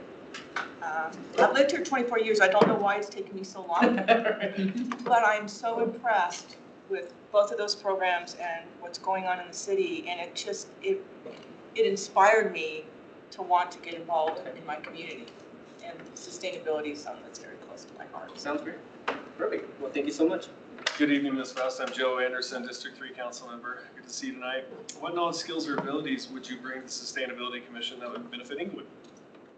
Well, I'm very well read, both books and magazines. I also follow a lot of stuff on the internet, current events. So I think I kind of know what's going on about a lot of issues. I'm a member of 3 or 4 different sustainability type environmental groups. So I get a lot of information. So I think I have kind of a broad knowledge, and I'm a good listener, and I think I'm probably a pretty good problem solver. I think that would help. Very good, thank you. Good evening, Ms. Faust. It's nice to have you here this evening. Of course, you already know everybody here. You're also an at-large council member. My question is, can you describe an experience in the past during which you worked in a group of people with diverse and sometimes opposing views or perspectives? Well, years ago, it's been quite a while, I worked at the Samaritan shelter in the homeless up there in like 23rd and Lawrence. And there are a lot of diverse viewpoints. A lot of people, everybody wants to help the homeless, but not everybody's coming from the same reasoning or even agreeing how best to do that. Right. So I think you just have to take people where they are. And if you're all there for the same goal, then you just kind of try to work it out, right? Because that is the purpose, is to reach the same goal. Otherwise, you wouldn't be a part of that group. Absolutely. So, all right, thank you. Good evening. Hi. I'm Kim Wright. I'm one of the at-large council members. Excuse me. What do you like most about Inglewood? This is going to sound cliche, but the small town feel. Taking these 2 programs, I am so impressed with the sense of community. And I think that is because it is a smaller city compared to, say, Denver or Lakewood. And everybody that I've met in the city and even in my neighbors is just, they're friendly. You know, they're not stressed. And so I really like that. And again, I don't know why it's taking me so long to like want to get involved. But, you know, I guess I'm just a late bloomer. But yeah, I'm very impressed with the leadership and not just the skills that everybody has, but their love for the city and constantly trying to make it better and improve it. So makes it a really good feeling to be here. Thank you. I want to know where all the not stressed people are. You want to know where what? Chat later after your interview, where the non-stressed people are. Oh, well. That's where I want to be. Yeah. Great answer. I'm Tina Prang. I'm one of the at-large council members as well. Relating to the Sustainability Commission, what would you like to see improved within Inkster? So I would like to see more people garden and do food production. And along with that, do more, well, when they garden, do it as organic as they can. Because I'm really concerned with pollinators and, you know, not using pesticides. And it also helps people be more sustainable or self-reliant. No one is an island. We need each other. We can't be totally self-sufficient, but to be a little more self-sustaining, reliant, and I don't know. I did ask a question at Elevate Inglewood. Can't the gentleman's name who's the head of the parks? Head of parks? No. Brad Anderson? No, it was another. Pardon me? Adrian? Yeah, I think it was Adrian, because I was asking him how many pesticides do we use in the parks? And he said they try not to use them in areas where there are people. They only have to use them. So I would like to see the city get, if it's possible, to get less reliant on pesticides and herbicides, and maybe more community gardens. Like I know there's some things where they're talking adopt a spot where you can adopt a garden. So things that are more doable for a lot of people, and that people can think, oh, this isn't climate change what am I gonna do? But this is in front of me, and these are important things. So that's what I'd like to see the city, kind of support more people doing smaller things. I am Steve Ward, your council representative for District 4. My question for you is, the Sustainability Commission meets on the second Tuesday of each month at 6:30 p.m. Are you able to attend those meetings? Yes. Tanya, my final question is, how would this service on this board benefit you as an Inglewood citizen, either professionally or personally? Really personally, because I want to make more connections with people that are like-minded, that, you know, are concerned with the issues that I'm concerned about. And I don't really know that many people, I mean, other than the organizations that I'm with, but in my community, I don't know that many people. I'm sure there's a lot of people that are gardening. I know some people that have chickens, those kind of things, but I don't really know them. So I'm hoping that if I get on the commission, that there are ways that I can maybe get my neighborhood, a few blocks here, a few blocks there, get to know people, say, hey, here's what we're doing, are you interested? Sure. So, personally. Sounds great. So Tanya, we have about 3 minutes left. What questions do you have for us?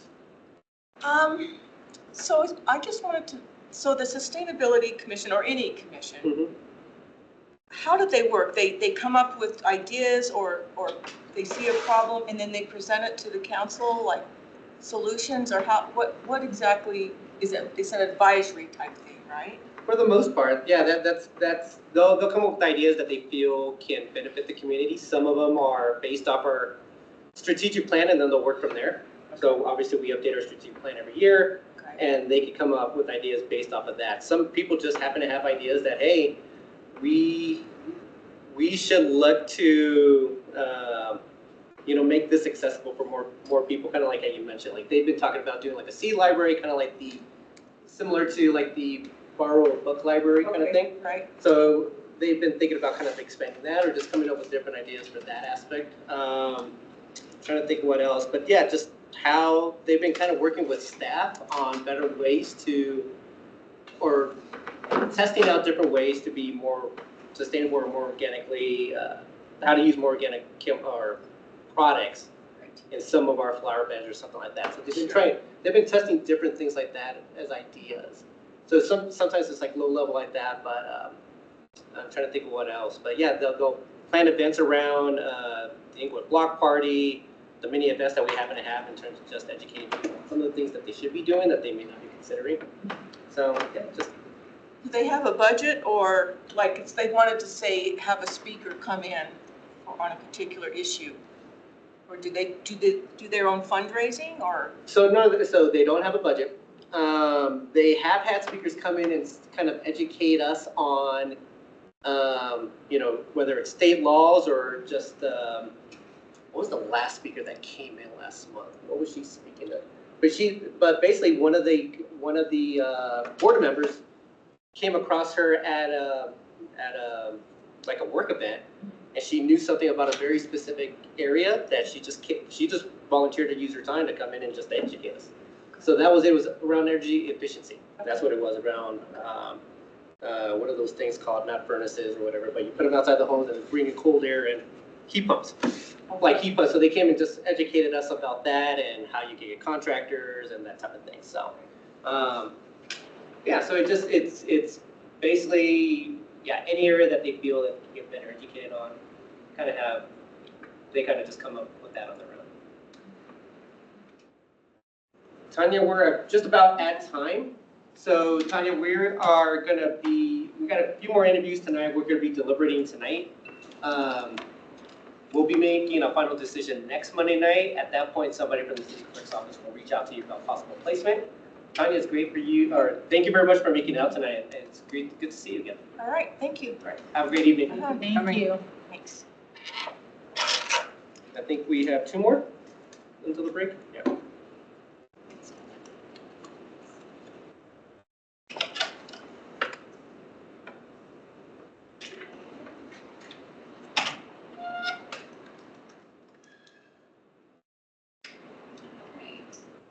John. Good evening, John. And then it's going to have a seat right there, the chair's pulled out. Okay. Well, John, good evening. Thanks for making time for us tonight. I'm sorry? Thanks for making time for us tonight. Absolutely, it's a pleasure. Thank you. Probably we're working all day and now you're here. And here. This is the best part of the day right here, John. Okay, good. So John, thank you very much for making time. My name's Othaniel Sear. I'm council member for District 1 as well as mayor for the city. So John, we are going to be asking you 7 questions. You'll have 10 minutes to answer those questions. If there's any time remaining at the end, you may ask any questions of us. Okay. So I'll be asking the first and last question. We're just going to go around the room. So. Okay. All right. So John, my first question for you is, what motivates you to apply for an Inglewood board at this time? It looks to be a public library board. What motivated me was first of the year through the Colorado Authors League, I got associated with the Colorado Association of Libraries Legislative Committee and started participating in their meetings, and I had a chance to see how they work and what they do, and I was just extremely impressed and wanted to get more involved in the library world. I've retired from my day job, and now I have a publishing company here in Inglewood, and I'm also a writer. And I think those are, you know, sort of a natural alliance with libraries, the library world. And this just seemed like an opportunity to maybe get involved in the front lines in a way that just writing and publishing doesn't allow. And also, just the city itself is so encouraging for citizens to get involved in this kind of thing. It's exceptional. I just felt welcome to it. Oh, that sounds great. Thank you, John. Good evening, Mr. Lane. I'm Joe Anderson, District 3 Council Member. What knowledge, skills, or abilities would you bring to the library board that would bring a benefit to you? Well, a lot of experience, just like I say, in sort of library-related activities. My entire career has been involved in information creation and that kind of thing. And now, particularly as a writer and publisher, that's sort of a direct alignment with library work. I've certainly used libraries a lot over the years in my work. And like I say, just the legislative committee that I've been involved with has sort of exposed me to a lot behind the scenes. There's a lot of pressures right now in libraries, and I can see myself as being a well-informed advocate for libraries in general. And also I've been involved in kind of related civic activities, you know, neighborhood association boards and things like that. I've worked with budgets before, and so, you know, I'm used to working in a collaborative environment. So I certainly would have a lot to learn, but I do think I maybe bring some relevant experience to the table. Very good, thank you. Good evening, Mr. Lane. I'm Rita Russell. I'm one of the at-large council members. It's nice to have you here this evening. My question for you is, can you describe an experience in the past where you've worked with a group of people with diverse and sometimes opposing views and perspectives? Well, I guess probably in the corporate world comes to mind in particular, you know, and it's just a question of searching for consensus. Also in my work as a board member of a community association, actually in the Southern Hills, which is adjacent to Inglewood. Same thing, there were a lot of conflicting points of view, and you know, just there was always the need to find a, you know, a path through that, I guess sort of in a political sense what you do too, which is manage the expectations and needs of groups of people, and try to find a consensus that, you know, I guess offends the fewest people and pleases the most. I guess there's just kind of an art to it. I like how you put that. Thank you very much. We can all understand what you're saying to us. No doubt. Welcome, my name is Kim Wright, and I'm an at-large member. Can you tell me what you like most about Inglewood, please? About, I'm sorry. What you like most about Inglewood? Oh boy, it's just it's a unique place. I mean, I moved here because I fell in love with a house. This was back in about 2011, and I didn't know too much about Inglewood, but little by little got to discover what a sort of welcoming place it is, and that includes, like I said, just this kind of thing. I mean, right now I'm participating in the Citizen Planning School. I've just never lived in a place that was, you know, so encouraging of citizens to be involved and so welcoming. And also like the fact that, you know, if I have a problem like my water line broke one time, and, you know, I had to work with the city to get some arrangements made and everything. And it's really nice to just be able to call, you know, this building and talk to a person with a name, and then the next day it's the same person and they remember you, and, you know, so you kind of have the benefits also of living in the big city, but it has kind of a small town feel that I also like a lot. It's just somehow not as crazy here. So I've lived in Denver for many years, but this really feels unique. This is a good fit for me personally. And I appreciate that answer. We quite often hear the bad about the city, so it's nice to hear some positive. Oh, okay. So that's nice. Thank you. One area we're getting right. Good evening, Mr. Lane. I'm Tina Prang. I'm also an at-large council member. Hi, Tina.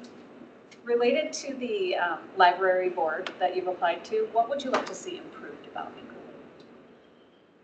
Inglewood? In terms of the library, the Inglewood Library? Well, I mean, I've got some ideas. I mean, I understand that there has been a task force. I'm not gonna start reading. There's a strategic plan that's been underway. And so I know there's a lot of input already plugged into that. I believe the plan is not written yet at this point, as I understand it. So within whatever the kind of confines of the strategic plan are or may be, I have quite a few ideas of things I'd like to, maybe suggest. Understanding that, I'd be the new kid who knows the least about, the ins and outs of what's been going on. But, among other things, I'd like to promote the library, the benefits of the library, not just the features. I think especially at this point in time, it's really important to let people know what it is they can benefit from the library. I mean, there's all kinds of great programs that are available, and they're promoted pretty well, I think. But I think just the concept of a library as a place of as a source of knowledge that can be applied to so many things might be an interesting kind of promotion that could be run. So sort of a public awareness based on the idea that knowledge is wealth, and that a library is a source of wealth, and we give it away for free. And I think a lot of people don't think in terms of that, especially libraries are kind of being demonized right now, and that's really unfortunate. So that's one thing I have in mind. I just have a list of a few things, and I promise I won't get on the whole list, but things like I could see sponsoring things maybe in conjunction with Englewood schools, like writing prizes. The whole idea being to promote literacy itself. And as a professional writer myself, I understand the value of writing prizes. And, it's a great way to motivate people to try things. And for younger kids, especially school-age children, I think it would be great to encourage them. And the library seems like the perfect venue for that. Sports are pretty well covered, but things like thinking and literacy maybe don't get the attention and love that they could.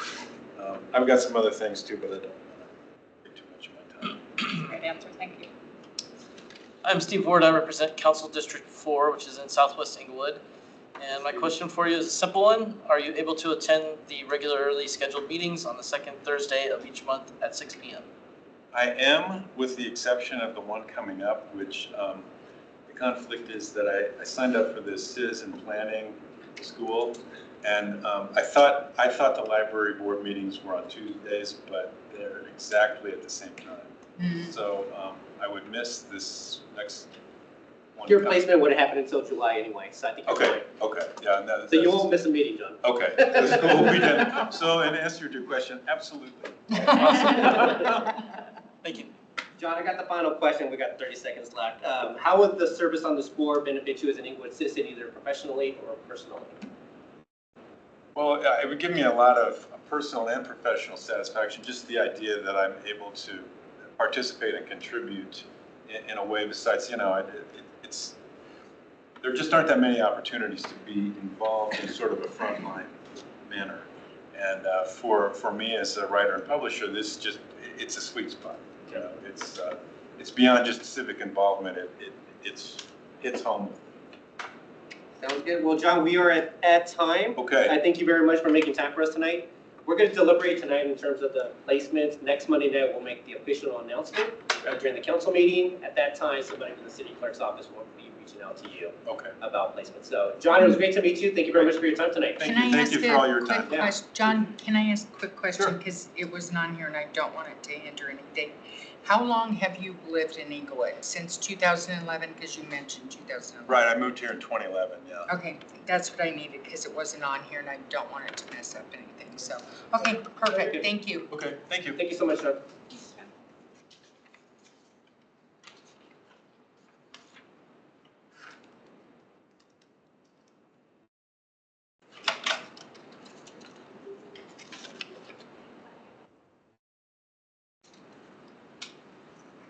We've got Nicholas, and then it's break. Sounds good. You guys can walk out there to the. Good evening, Nicholas. How you doing? Come on Good, in. how are you? Doing well. Seat right there. Do you go by Nicholas or by Nick? Nick. Nick? All right, perfect. Well, Nick, thanks for making time for us tonight. My name's Oak Daniel Sierra, I'm a member for District 1 as well as mayor for the city. Nick, we're going to be asking you 7 questions. You'll have 10 minutes to answer those questions. If there's any time remaining, you can ask any questions of us. So, you ready to begin? So I'll ask the first question and the last question. We're just going to go around the room. So, All right, so my question for you, Nick, is what motivates you to apply for an Inglewood board at this time? And this looks like library board and sustainability. Yeah. All right. So my biggest motivation was just wanting to be involved in the community. I'm a recent sociology graduate, so my kind of path was, I was looking forward to becoming like a school social worker. It didn't really turn out. I'm now managing a car wash, so it's not something that's, I like my job, but it's not something that's really filling my cup to the extent that I was hoping for. So I've just been really looking forward to things that just I can join and impact my community in a positive way.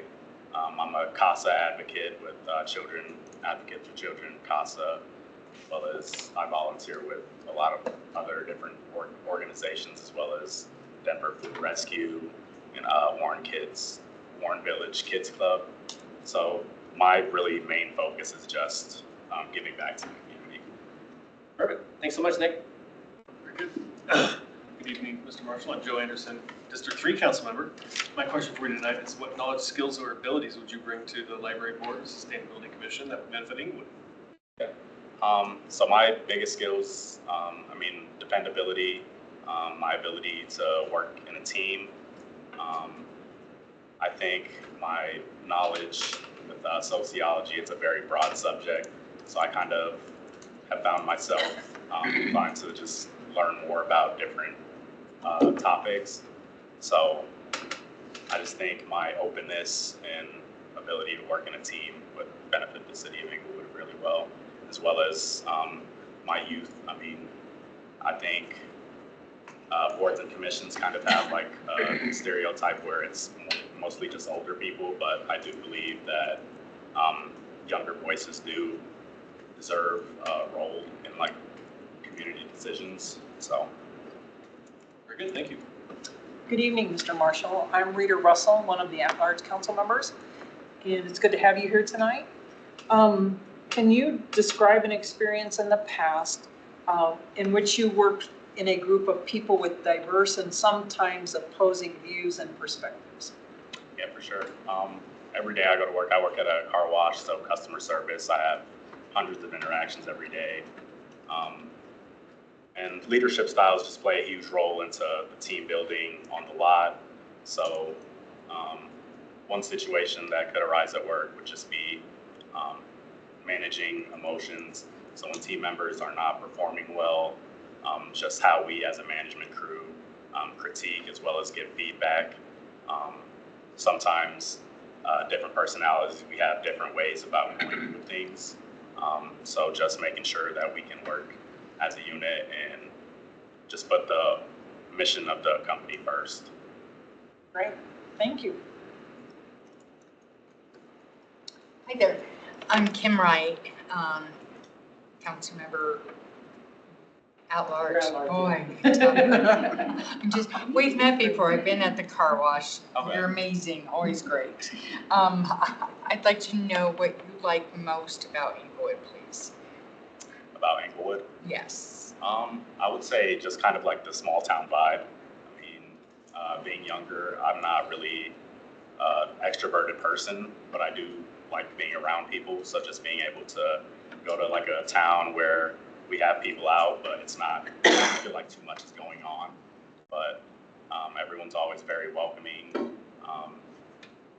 specifically to Inglewood, the proximity to Denver as well as the suburbs and Highlands Ranch.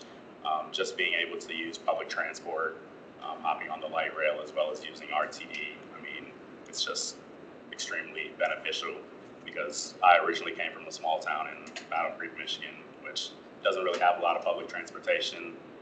If my parents could take me somewhere, I was probably stuck riding my bike or trying to call a friend. So being able to have easy access to different lifestyles and events going on in the city. Thank you. Good evening, Nick. I'm Tina Prang. I'm also an at-large council member. I can relate to your day job not fulfilling things. I'm an accountant in my day job, so thus I sit here and do this fulfilling of my own. My question is around what you would like to see improved within Inglewood related to one of the boards or commissions that you applied to. So one of the improvements that I'd like to see is just more involvement with the youth. I'd say outreach and engagement. I have a friend that works in Inglewood High School, and he has a lot of eager high schoolers who are interested in like city and local government. So I think being able to outreach to them and getting more insight as well as just overall participation in the city. Hi, I'm Steve Ward. I represent Council District 4, which I believe is where you live. And my question for you is in regards to scheduling. One of the boards you applied for meets the second Thursday of the month at 6 p.m.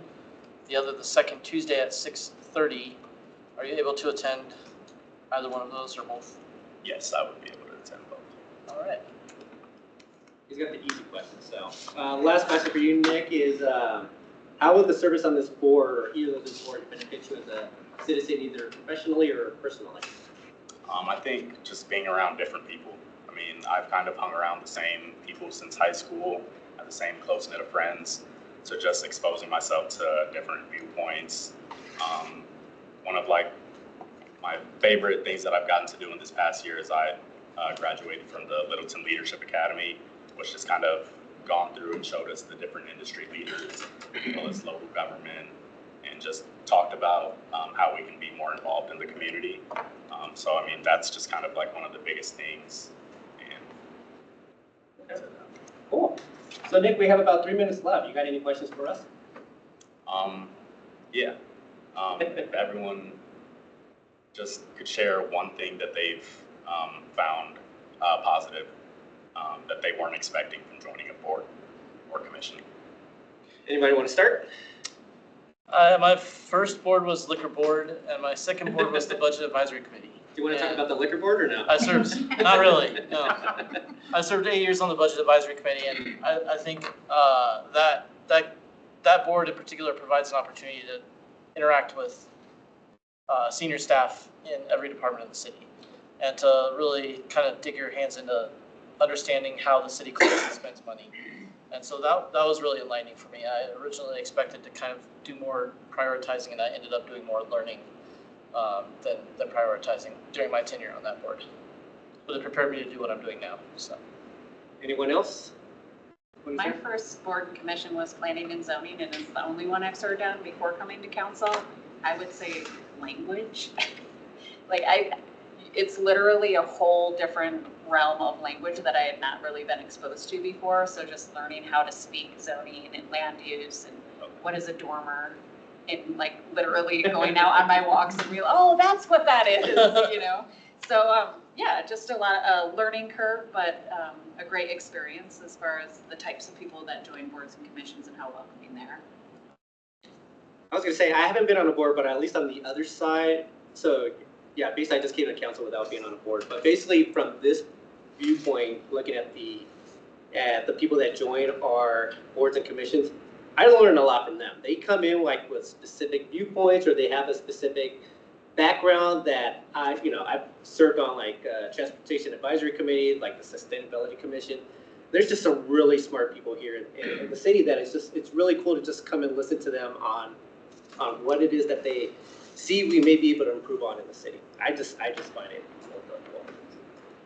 And I came onto council. I've been on council quite a while now, but before I didn't do a board and commission, but being liaison to different boards and commissions, what I love about it is interacting with people, and a lot the same thing that the mayor said. And because the people on the boards and commissions really have feelings about what they want to see done on, in the city, and it is just great to meet a lot of different people.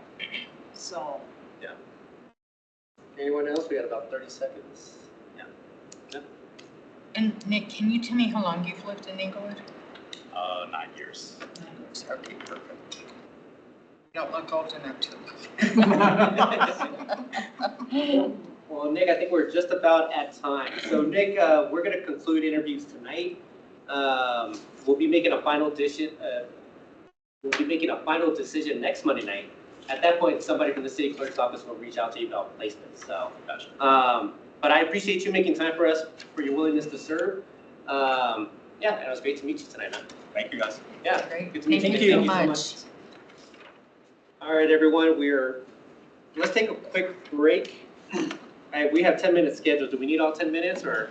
I gotta run to the library for books that Becca has reserved, so I don't know how long it's gonna All take. right, we'll let, It should be less than 10 minutes. we might need the full 10 minutes, just so you know. No, you're fine. No, they're early. A lot of people are. No, Oh, yeah. I think we're behind now. No, you are behind. Well, yeah, They're yeah. early, so you're fine. I already told them you're taking a break. The recording is still on, just a I'm well reminder. aware. Yeah, take your 10 minutes. There's a little bit of food, there's some snacks out there. I put some more treats and chocolates if you need a little. Oh, boy, we're Oh. moving on. Jackie. No. Oh, coffee I had to get Easter out of my house. What type of shops? Come on now, Daniel.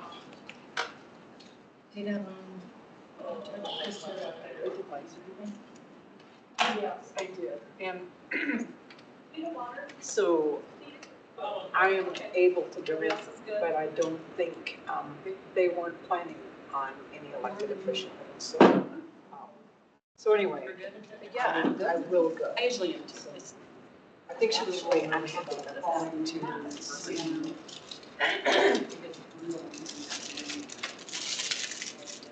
I feel like there was something bad on it.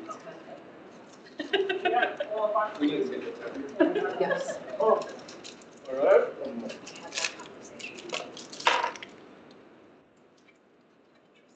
Okay. Relatively. Okay. We talk about it.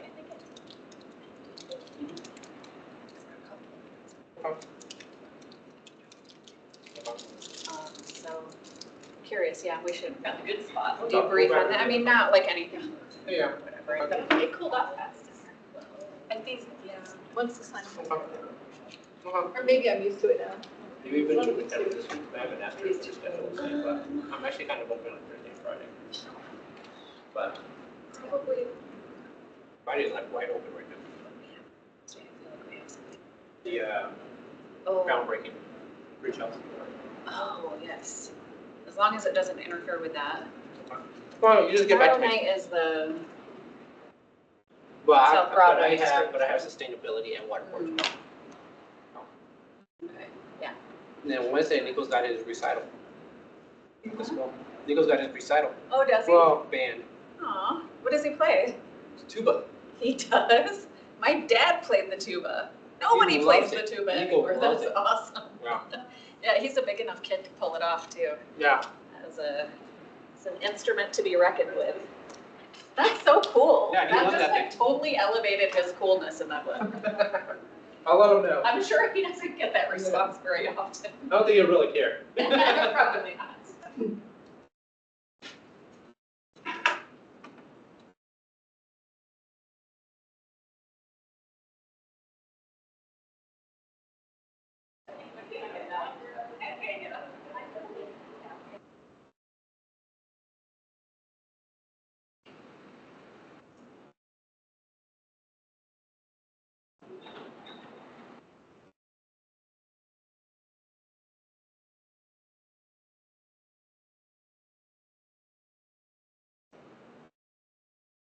You're not drinking coffee, right?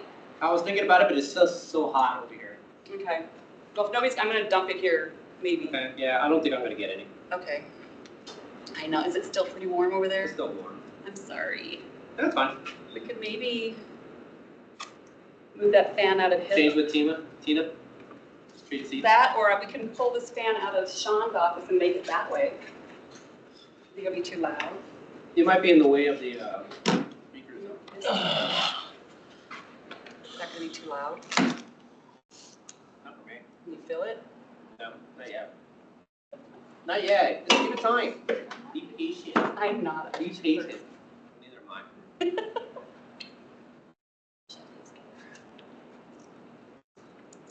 You're not drinking coffee, right, Steve? If they're not, I'm gonna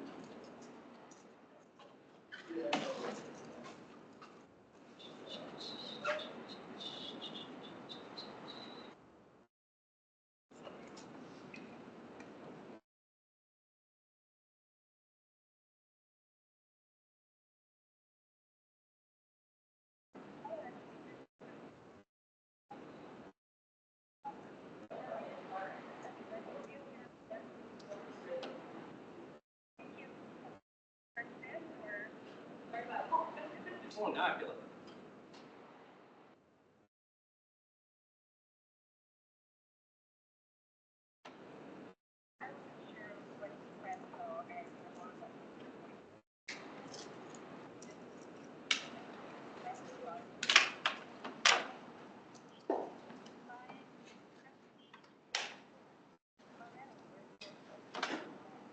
Oh, I should probably get more water.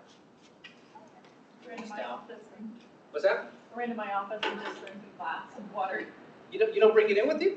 Well, normally I have my water bottle and I Uh-huh. just can't, single use plastic, I just can't bring myself to do it. Yeah. Got waiting room. Look at this.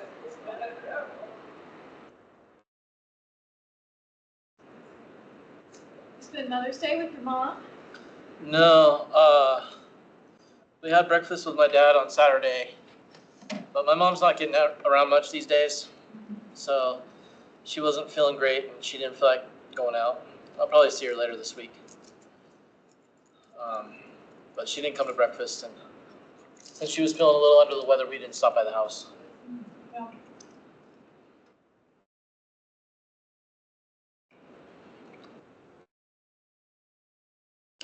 I'm fairly confident that she did not know it was Mother's Day anyway.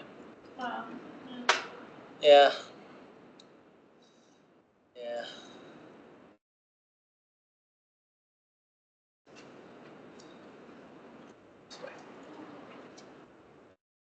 Look again, there's some great applicants for the library. Last time I was so impressed with the applicants for the library, look at this. You guys, I'm always impressed with the applicants. Like every single time, I'm just like. but when we had someone saying, I'm an agent. Oh, I know. and That was then, really cool. Oh, I'm a publisher and an author, I thought, well, how can you Yeah. do that? I've never met somebody that was like a agent, book agent. Yeah. And just I even mean, listening I've to seen it her on TV. words, like listening to her words, like how she spoke, Mhm. her vocabulary. Yeah, such impressive. Mhm. I mean, we're all born things. Just really see when you sit in here how cool the people are that live in England. Yeah. Very interesting. Yeah, literally agent.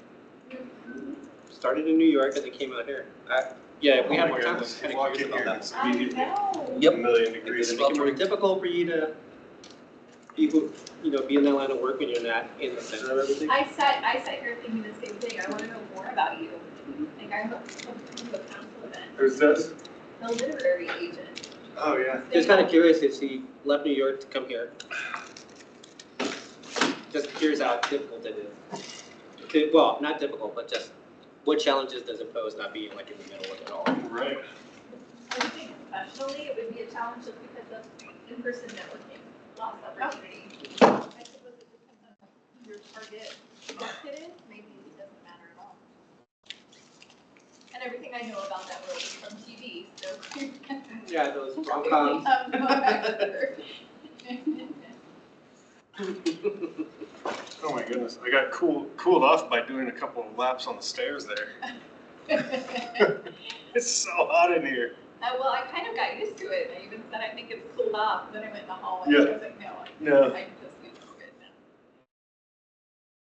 Trying to get used to that heat for my Grand Canyon. You're hiking across, like, No, heads we're down in? down to Havasu Falls, the Havasu Oh, okay. Bay reservation. Oh, nice. Wait, So, when are you doing this? a week from Thursday. Oh, man. I thought I trained before now. Well, what's the weather like out there? So it's not bad. Okay. It's hard to find projections for actually down in the canyon. Yeah, right. Because I So- have heard it's much cooler. So everything, I've just been looking at Facebook for people that are coming out to see what they post about what the temperatures are like. So I'm making my kids do it. Nice. They'll How think- long is the hike? Just 4 days, 3 nights. So easy peasy. Easy peasy. It's downhill half the time. So, Right. I'm not really worried about it until the day we hike out. Yeah. I'm really excited to see the water. My daughter showed me a picture when she was in middle school of Havasu Falls. Someday we're going to do that. Nice. Some days in 2 weeks. see, we have a waiting room over there. We have a waiting, we got like There's a lot of three or people four in there. people waiting there. We can just tell them they're now limited to five minutes, 'cause there's so many people. Water. Where's our people at?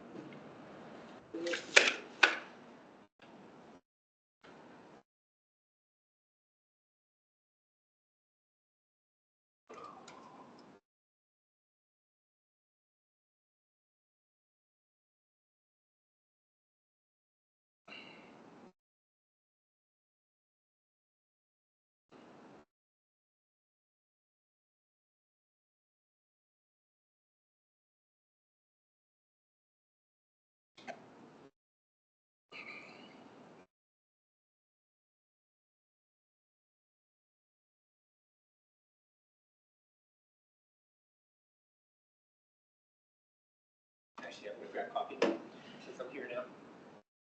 You haven't tossed it yet? She was just getting ready to go at it though.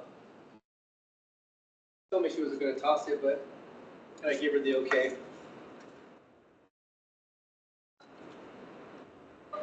Nathaniel, when is your son out of school? A week from Thursday. Ah.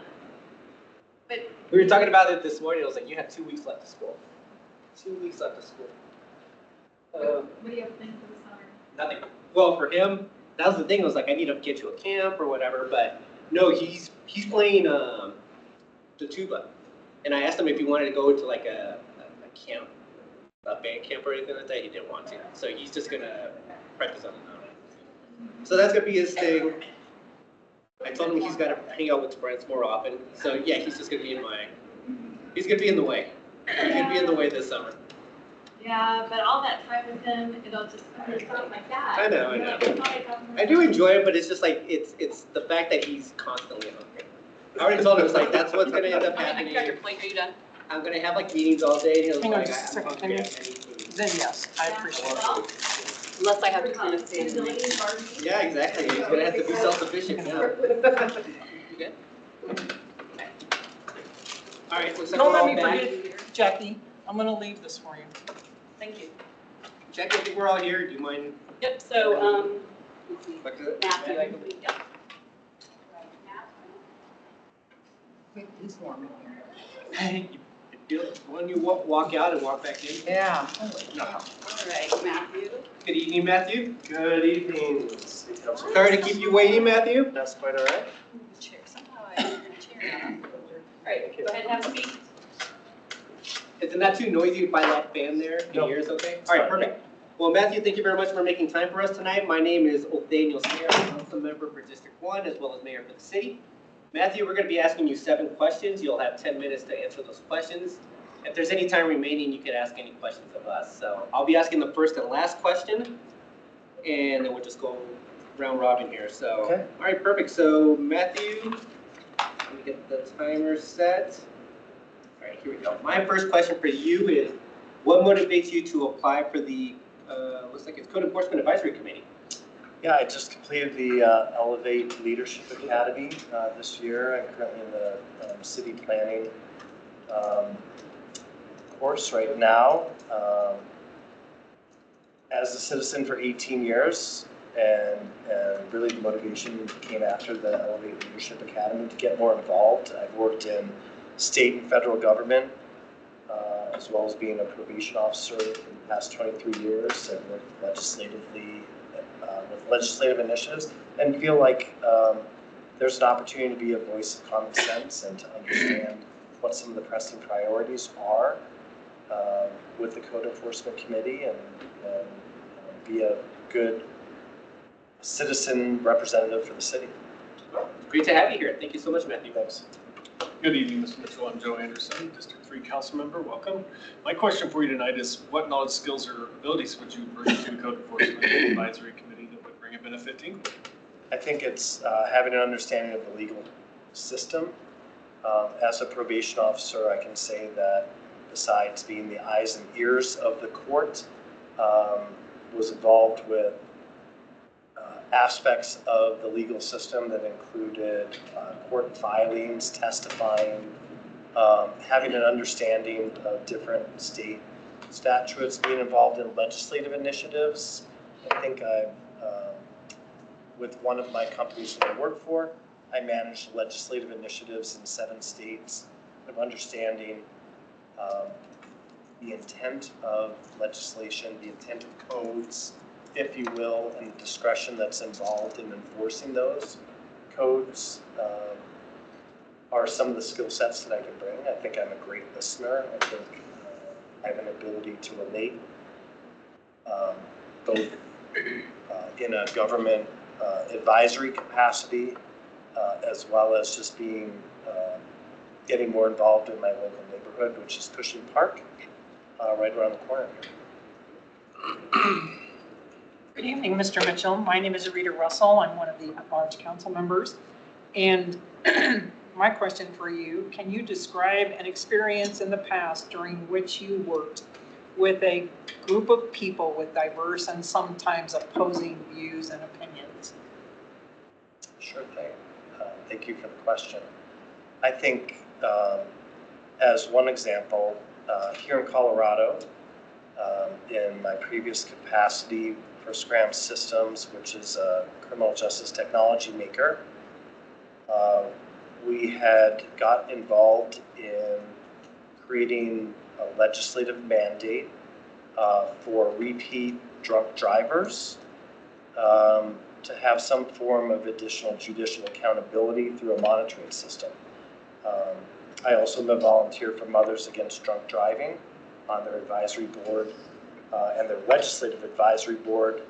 And both of those, both our kind of corporate interests and our legislative interests for victims came together to create a common sense sentencing option that took diversity, took socioeconomic background into account when creating kind of this common sense sentencing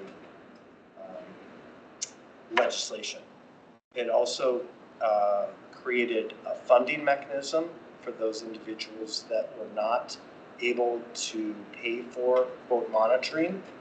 And so working within the AOC office here, working with some state grants through the highway state safety grants, we created that funding mechanism for, I suppose the right term would be criminal justice involved populations.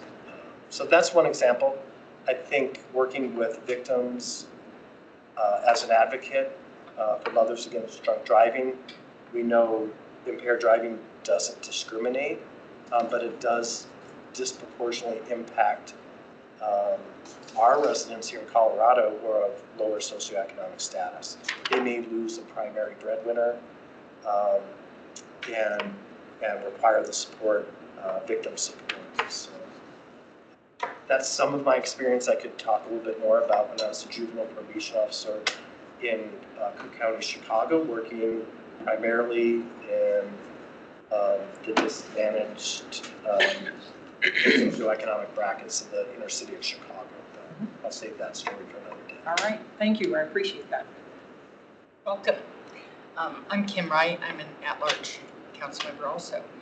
Can you tell me what you like most about Inglewood? Well, I love the small community feel. I'm on Cherokee Street over here. Like, we have a neighborhood. Whether you're out interacting with Dave, who lives across the street, or Bill, who passed away, and his nephews purchased the house, I feel like we have a very small, communicative, collaborative environment. I can share that we do have rental properties on our street, and recently the front facade of one of the buildings literally was peeling off, and Janet, who is on disability and lives there on a paper rent contract, we all rallied around her. We got the city involved. They came out, took a look at the property, and I'm working with the property owner. They've already pulled the front of the house off and rebuilt it. So within less than 30 days, we felt like Janet's living situation went from something that was very potentially dangerous and unhealthy to a commitment from the homeowner to rehab the house. And that's not something that's been done with this property in probably 35 years, 40 years. That's an example of what I hope most Inglewood communities can strive for. That's just being a really good neighbor and friend too, so yeah, appreciate that. Thank you. Good evening, Matthew. I'm Tina Prang. I'm also an at-large council member.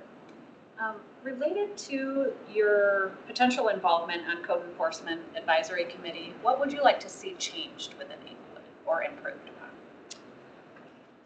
Well, I think what I want to learn more is what are the current priorities and how are those priorities established, and then how does the advisory council bring, with no disrespect, some common sense into that prioritization, and how do we create enforcement with solutions? I think the Snow Buddy program here is a great example of that, right? I know on our block, obviously, we have opportunities, maybe with weeds in the alley, whether they're sunflowers or whether it's an overgrown mess in the back there, to try to engage with the community to find a solution to the enforcement problem. And then it's always about discretion. So I don't know enough or have enough direct experience other than a potential weed notice on my sunflowers in the back alley. And so that's why I want to get involved and kind of figure out how I can help and streamline maybe some of that decision making. Thank you. Who among us hasn't been cited for weeds in the alley? It's an annual tradition in the ward also. Hey. I'm Steve Lord, represent Council District 4. And my question for you is, the Code Enforcement Advisory Committee meets on the third Wednesday of the month at 6 p.m. Are you able to attend meetings at that time? Yes, I do travel sometimes for work, but there's, in those situations, potentially a remote participation option. Maybe there is after COVID. I can certainly clear my schedule. Excellent. All right, last question for you, Matthew, is how will the service on this board benefit you either personally or professionally? I think it's direct participation in government is a two-way benefit. I think with what I can bring to the table, there's government benefits as well as personal growth opportunities. Perfect. And then I think, the Elevate Leadership Academy really, for myself personally, gave me a lot of pause to reflect on the opportunities to participate, and I think those opportunities will present themselves down the road, and this will be the catalyst. Sounds great. Well, Mr. Mitchell, thank you very much for your time tonight. We're just at time. We're going to go ahead and deliberate tonight. We'll make final decisions next Monday night. At that point, somebody from the city clerk's office will reach out to you about placement. But yeah, it was great to meet you tonight. Yeah. Thank you so much for your willingness to serve. Thank you, everyone, for your service. Yeah. Thank you so much. Thanks. Have a good night.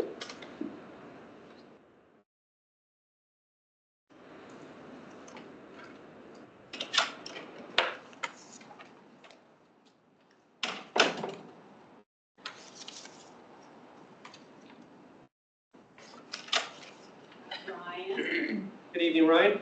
Hey, How you doing? Seat with the chairs pulled out there. all right, cool. Ryan, thanks for making time for us tonight. Yeah, thank you.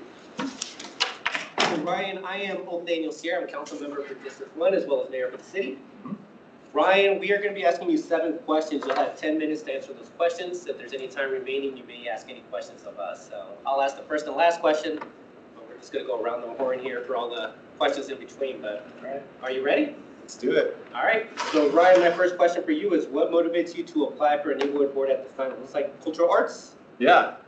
I've been involved in the community formally and informally for a while, and I think that's all in my app, so I won't go over it.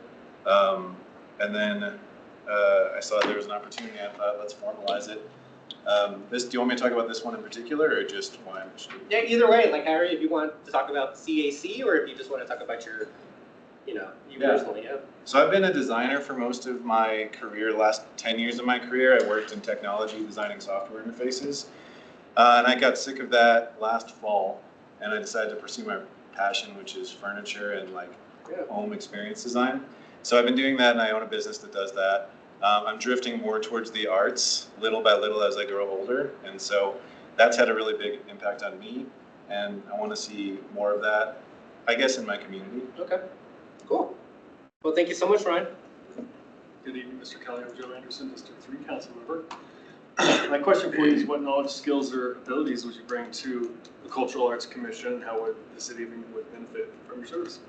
I think the biggest thing, because I have a lot to learn if I end up joining the commission, is just like helping. I talked to a couple of the members of the current commission about like what would be most helpful, and like the biggest thing that they said to me was just somebody that cares and shows up, and that's what I'm going to do at first. I have experience running events throughout, my career, so I think that would be awesome. I also obviously have an interest in arts. I would love to see like more collaboration. Not that I know there is some, but between like the art, what's the right word? For-profit isn't the right word, I guess, like private art organizations and then the government as well. So I know there's like this Second Saturday thing that happened, for example, expanding on that. And yeah, so my experience as an artist, as a designer, I guess to answer your question more directly also is relevant. Very good. Good evening, Mr. Kelly. I'm Rita Russell, one of the at-large council members, and it's nice to have you here this evening. Thanks. My question is, can you describe an experience in the past in which you worked in a group of people with diverse and sometimes opposing views and perspectives? Yeah, definitely. I think most of my career, especially as I moved into management in tech, was that. For the last, 3 or 4 years of my career, I worked at a company called UiPath, which is based in Romania. The founder's Romanian, and so we had employees all over the world. I managed a team that varied in size between 4 and like 12 over the course of those few years, and they were all over the world, in India, in Romania, and a couple other places. So there's challenges there in, I think, understanding cultural differences of communication that is really important. So I don't know that I have a specific example, but the things that I did commonly and that I learned was to slow down a little bit, to consider where people are coming from. I think oftentimes as it relates to communication, not taking things at face value, especially as an American, we have a certain way of communicating. When someone else speaks to you maybe more directly, that can be taken, as an offense, but usually isn't meant that way.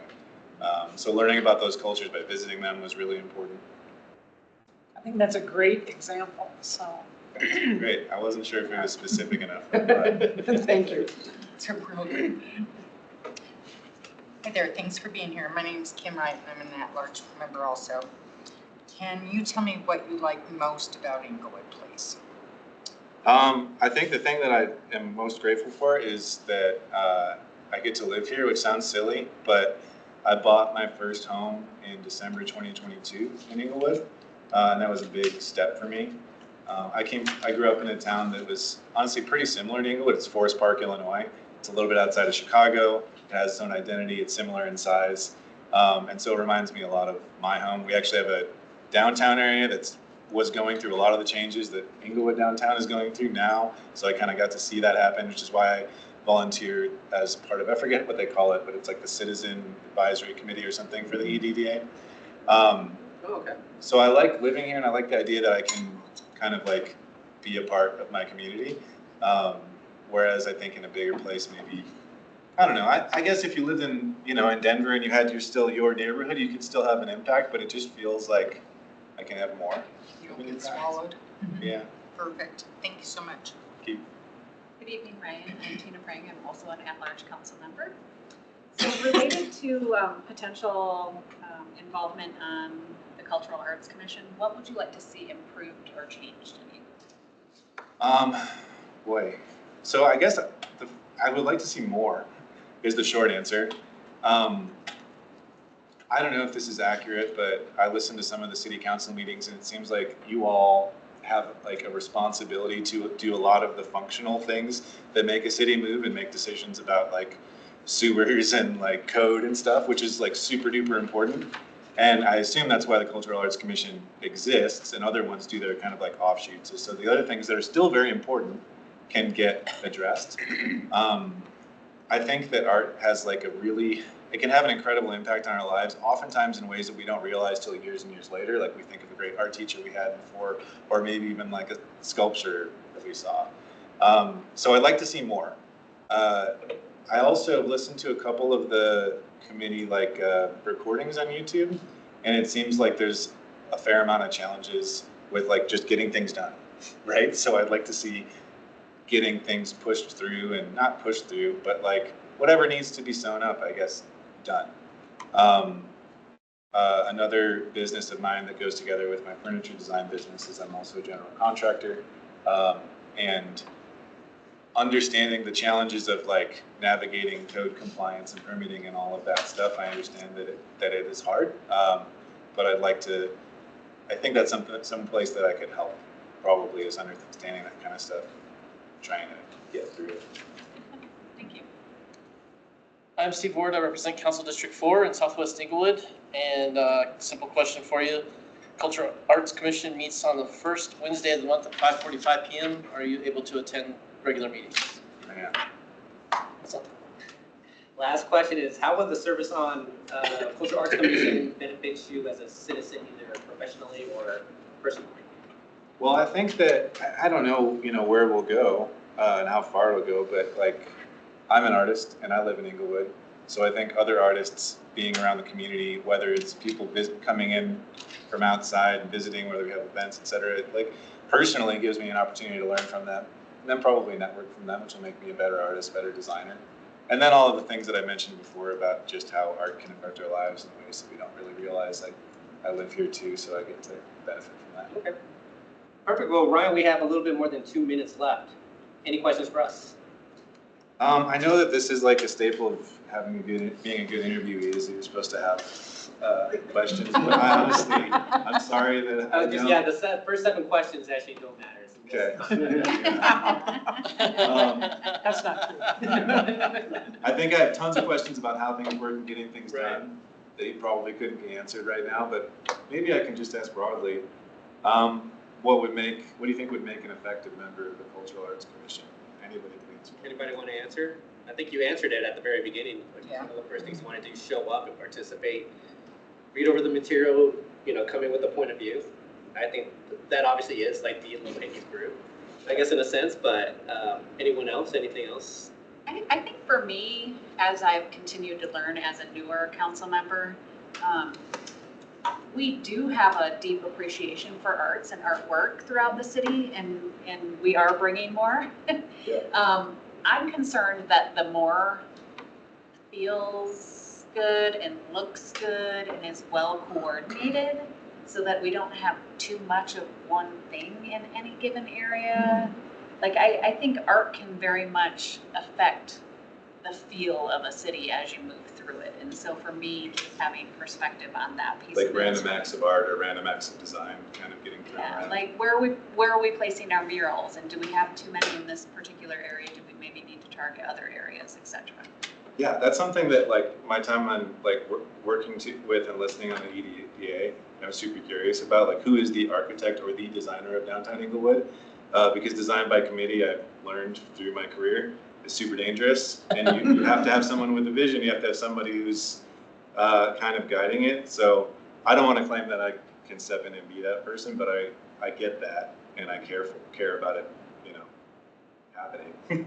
So I guess if I get to do this and I learn about, how the committee works and the government works, I can help with that. I think you also hit on something earlier when you said, it's about getting things done. Like being a doer and executing. I've never sat on the Cultural Arts Commission, but they're one of our few boards that has their own budget, and so they do have a whole menu of options of how to spend that money in front of them, and sometimes in the past I've seen from the dais a little bit of difficulty actually like picking something and getting it done. Yeah. So I think that would be helpful for them as well. Thank you. Well, Ryan, we are at time. Thank you very much for making time for us tonight. We'll deliberate tonight. We'll make a final decision next Monday night. Okay. At that point, somebody from the city clerk's office will reach out to you about placement. But yeah, it was a pleasure to meet you tonight. Thank you for your willingness to serve. Yeah, thank you all. Yep. Have a good one. Yeah, have a good night. Are you almost done? Close. It's a long night. Okay. Oh, this is not a long night, man. Yeah. This is- I've seen some of those videos too. Yeah. All right. Took 2 days to watch them, Thanks right? for not bringing them up. Yeah. That's what 1.5x speed is for on YouTube. It goes up to 2. I can't understand them much past 1.5. What do you say? Got Andrew. Watching. Hey, Andrew. Audio Oh, speed. good to see you again. Right there. Are you guys good with the lights and everything? I think we're good. Okay. I brought some of these if anyone didn't have them, but Oh, I was gonna say, I was like, I know Andrew from many things, and that's one of them, so. yeah. Andrew, well, thank you very much for making time for us tonight, Andrew. I'm Nathaniel Sierra, council member for District 1, as well as mayor for the city.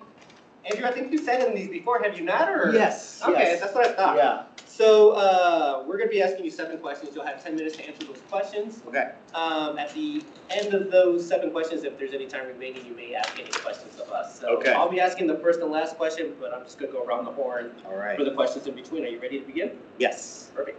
So Andrew, my first question for you is, what motivates you to apply for an Inglewood board at this time? It looks like sustainability and budget advisory. Yeah. I've been in resident in Inglewood 5 years. Been in Greater Denver even longer than that.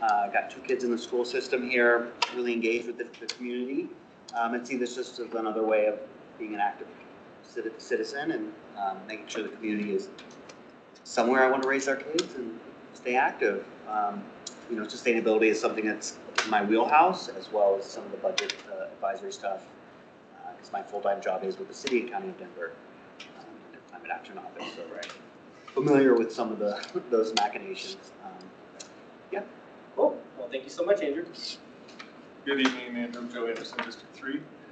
My question for you tonight is, what knowledge, skills, or abilities would you bring to the commissions, either sustainability or what was the other one you were?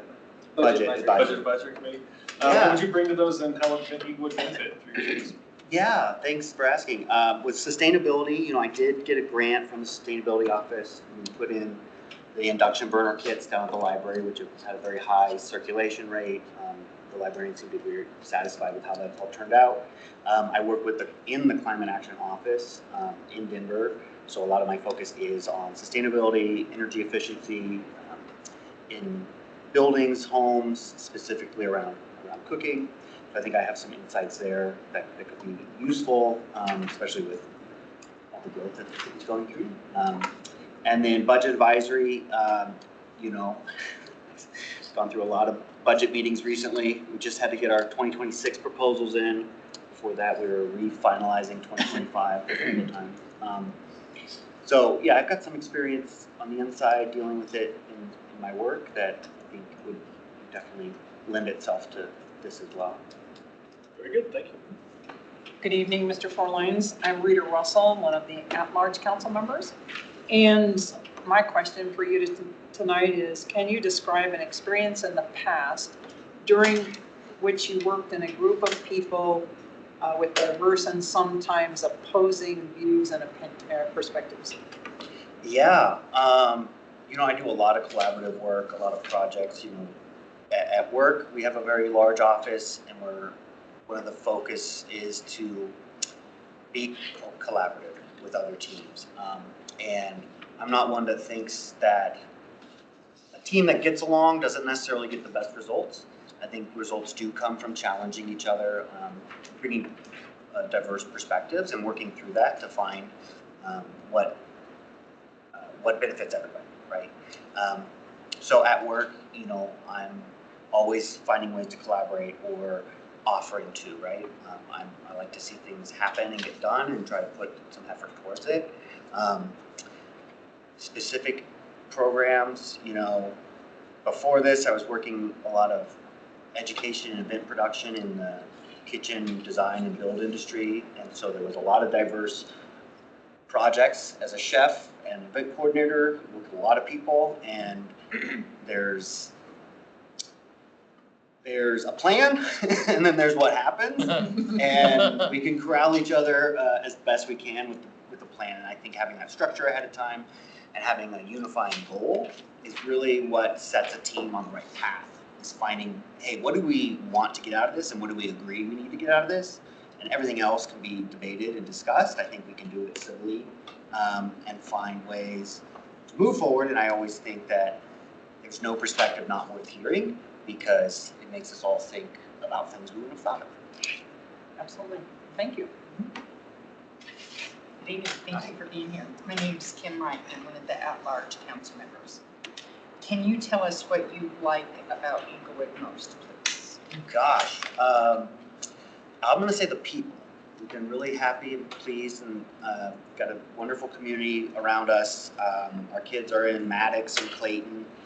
And so just all the families that we're raising kids with. We do a weekly Taco Tuesday where people come over and we do a little potluck. And so it helps us parents kind of stay sane getting through the week. And so, yeah, the people have been really what's been most rewarding in living here. You know, there's a lot of great amenities, but there's so many people that have chosen to live here and want to live here, and we all live in community with them. And so it's not always perfect, but we're all making a go of it. Where's our tacos? Thank you. Good evening, Andrew. I'm Tina Prang. I'm also an at-large council member. I appreciated the bluntness in which you said teams that get along don't always get the best results. And I think that we experience that. So speaking the truth, and I appreciate it. My question is around potential involvement on Cultural Arts Commission, or no, Sustainability and Budget Advisory Committee. Were you to be involved on either one of those, what things would you like to see improved within Inglewood? Yeah, you know, I know there's a lot of development plans and hopes for revitalizing some of the areas, specifically around Civic Center and also the South Broadway. You know, I want to make sure that we do have sustainability in mind, that we do have, you know, small decisions now can have a big impact. When you build, you're baked in for 20, 30, 40 years before things have to get replaced or fixed. So just making sure that all of those things are looked at. You know, when we're talking about energy efficient heating, cooling, HVAC, that kind of stuff. So specifically just having that voice at the table to make sure that those things are looked at, right? And that they're weighed appropriately. With the budget, you know, I think budgets are hard. There's a lot of mouths to feed and not necessarily enough to go around. And so it's about, you know, for me, I always try to advocate for the folks that aren't at the table at any given time, because you know, there are people that don't necessarily get their voice at the table as easily, and so I'm always aware of trying to find those folks, or at least play devil's advocate. I don't know if that's the right phrasing, but make sure that, again, all the different viewpoints are at least looked at and evaluated. And that we're not making decisions to get something done, we're making decisions to get something done well. Hi, Steve Ward, your council representative in District 4. District 4, yes. So the Sustainability Committee meets on the second Tuesday of the month at 6:30 p.m. Yes. And the Budget Advisory Committee meets on the fourth Tuesday of the month at 5:15 p.m. Are you able to make either one of those meetings or both? Yeah. Okay. Yeah, we'll make it work. I'm juggling a lot already, so we can. Andrew, my last question for you is, how will the service on this board, either of those boards, benefit you as an Inglewood citizen, either professionally or personally? Yeah, I think, you know, getting to see how things work and how the process can get impacted and influenced for now and for the future, I think is going to be really useful and rewarding. You know, we're not planning to move anywhere. We're actually looking at building an ADU or a mother-in-law suite at our house. So just getting to see more of how the city works and how you all evaluate the different voices that need to be heard and make those decisions. So I think that'll help as a citizen, making sure that I'm aware of how things work so that I can help in the future. Perfect. We got about a minute and a half left. Minute and a half. What do you got? Okay, Steve Ward. Yeah. From you, District 4, my district. Bellevue Park, we have the neighborhood nights. I've been asking for them to be able to run the train a little later that day, so the kids who all come to Bellevue Park thinking the train's gonna be there would actually run. I've even volunteered to run, to like learn how to drive the train. Just putting it Are out you there. trying to benefit yourself? No, I'm personally? trying to benefit the kids who come and leave You want to be the broken hearted. conductor though, that's what I heard. Hey, you know what? Only If if it they wear the pinstripe if it needs to happen, hey, I've got plenty of them. My kids, my son's got several. That's actually not the worst idea I've ever heard. I'll put in a council request. Thank you so much, thank you so much. And then also with, you know, the pay activities, so the train, Pirates Cove, the farm. I know $3 doesn't seem like a lot, but we've got family and it can add up. So trying to find a way that there's free days, where we're able to give free tokens out. I heard the library might be doing those part of the book reading program where that's a reward. If that's so, I think that's great, but just trying to get it so that there's more accessibility for everybody. Okay. All right, perfect. Yeah, we can take those in. Did you write those down, Steve? I got the first one. I'm Okay. sending it to The Sean second right one now. I could get. Okay. So I'll get an answer for you, Andrew. Okay. I think we are just about at time. Okay. So Andrew, thank you very much for coming tonight. What did you bring here? So these are the kids' activities. Yeah, actually, do you mind if I get one of those? Yeah, please. So, But you need several, because there's coloring, Yeah, you're coloring yeah, books, coloring. so Oh, you I need didn't- one for each of you. Yeah. So Andrew, we're gonna be deliberating tonight. We'll make final You'll need decision one next for each Monday of night. you. Girl. Okay. At that I point, will somebody then- from the city then clerk's use them all office up. will be reaching out to you about possible placement. Real quick, Andrew, have you served on a board before? I have not. Okay, No. but you've interviewed for a board in the I past. interviewed 2 cycles ago. Okay. We missed this last cycle. He's not on Night this. of. I was just kind of curious because I've seen your, obviously, It's not on you've been participating in many aspects of English. So I was just kind Yeah. of curious if we got you in yet. Well, I was doing the grants because, you know, that's direct, quick action, right? Okay. See that? Cool. Well, Andrew, thank you very much for your Yeah, time. thank Really you all so appreciate it. much. It's always good to see you. Hang in there. I know it's been a long day. Have a good night. Have a good evening, man. All right, bye. Hey, Daniel, can we make sure, because on the printed list and what we have, he is not. Hang on one second, Jackie, but can you stay in? Okay.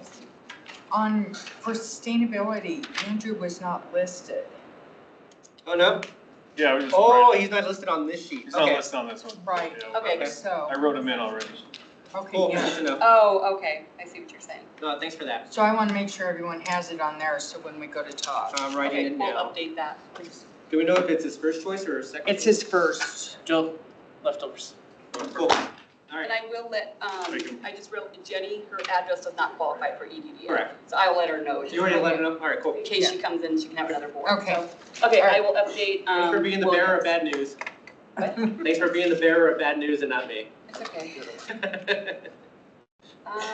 Oh, it's Andrea. This will be good. I've gotten into a Okay, bad habit. I will update that. ChatGPT. My Okay. daughter will tell me the exact Was he on 3-year-old. the She'll say, other one? here's exactly what I want What in was the his coloring second page. choice? I get onto ChatGPT and say, here's Come what on I in. want in the coloring page. And it makes exactly what you asked for. What's going on, Bill? Hello, everybody. Good to see you again. Where am I at? Am I right here? Training for her. She gets whatever. Pressure's on. Holy cow. It is. Are you ready for it? I put an hope AC so. just in case you overheat. So Oh, well, just I in case. appreciate it. Well, it's funny because I thought we were going to be in the chambers tonight. I know, we're happy here. And I brought a little statement. I'm like, well, I don't need to use that. Trying to be a little Fire less away. normal tonight. Yeah, I appreciate it. But Bill, thank you very much for making time for us tonight. Bill, we are going to be asking you 7 questions. Okay. You'll have 10 minutes to answer those questions. Okay. If there's any time remaining at the end of those 7 questions, you may ask any questions of us. Okay. So. But I'll ask the first and last question. We're just going to go around the room. So, and Bill, you know me. Well, Daniel's here, council member for District 1 as well as the mayor. All right, so let's begin. My first question for you, Bill, is what motivates you to apply for the EDDA at this time? Oh my gosh, I grew up around Inglewood. My dad was a pharmacist. I think you guys all read this thing. I grew up, my dad had a pharmacy. It was Clarkson Drug off of Hamden and Clarkson. I just have a lot of nostalgia to the area, and I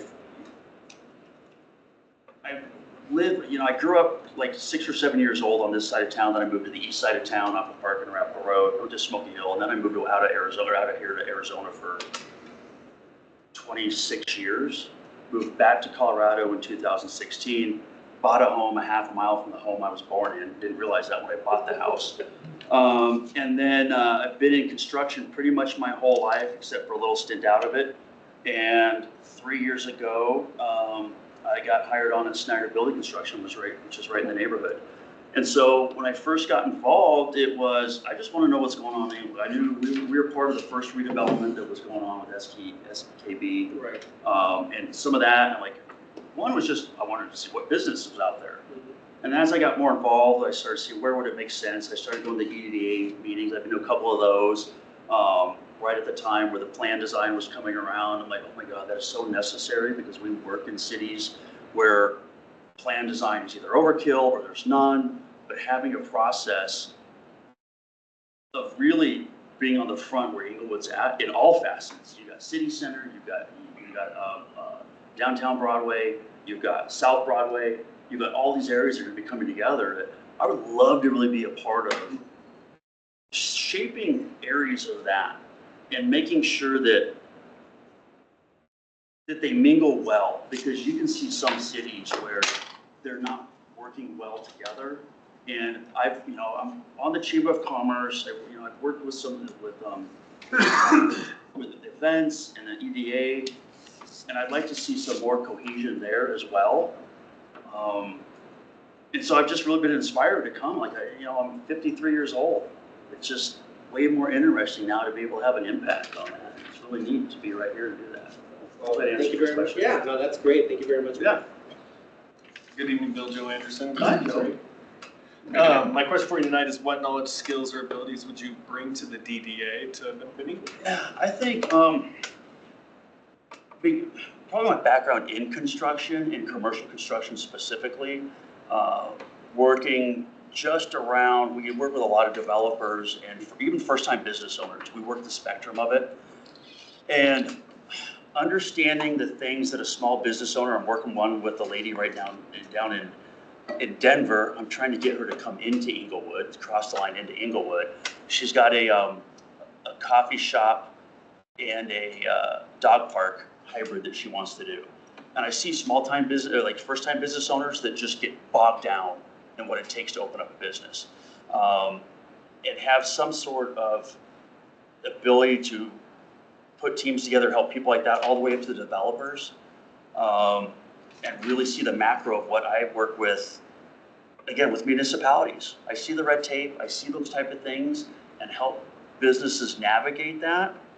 I think I can bring some sensibility if somebody wants to bring something in, to really, again, look at the feasibility. Can that really be done? And what is it going to take to do that? If something's proposed, I can put a common sense on with my background of either they're underselling it or they're overselling it and it's not going to work. But I just think working with developers, I know a lot of developers that like what's going on with the EDA, and hopefully try to sway some of them to come in as well and be a foot in the door for that.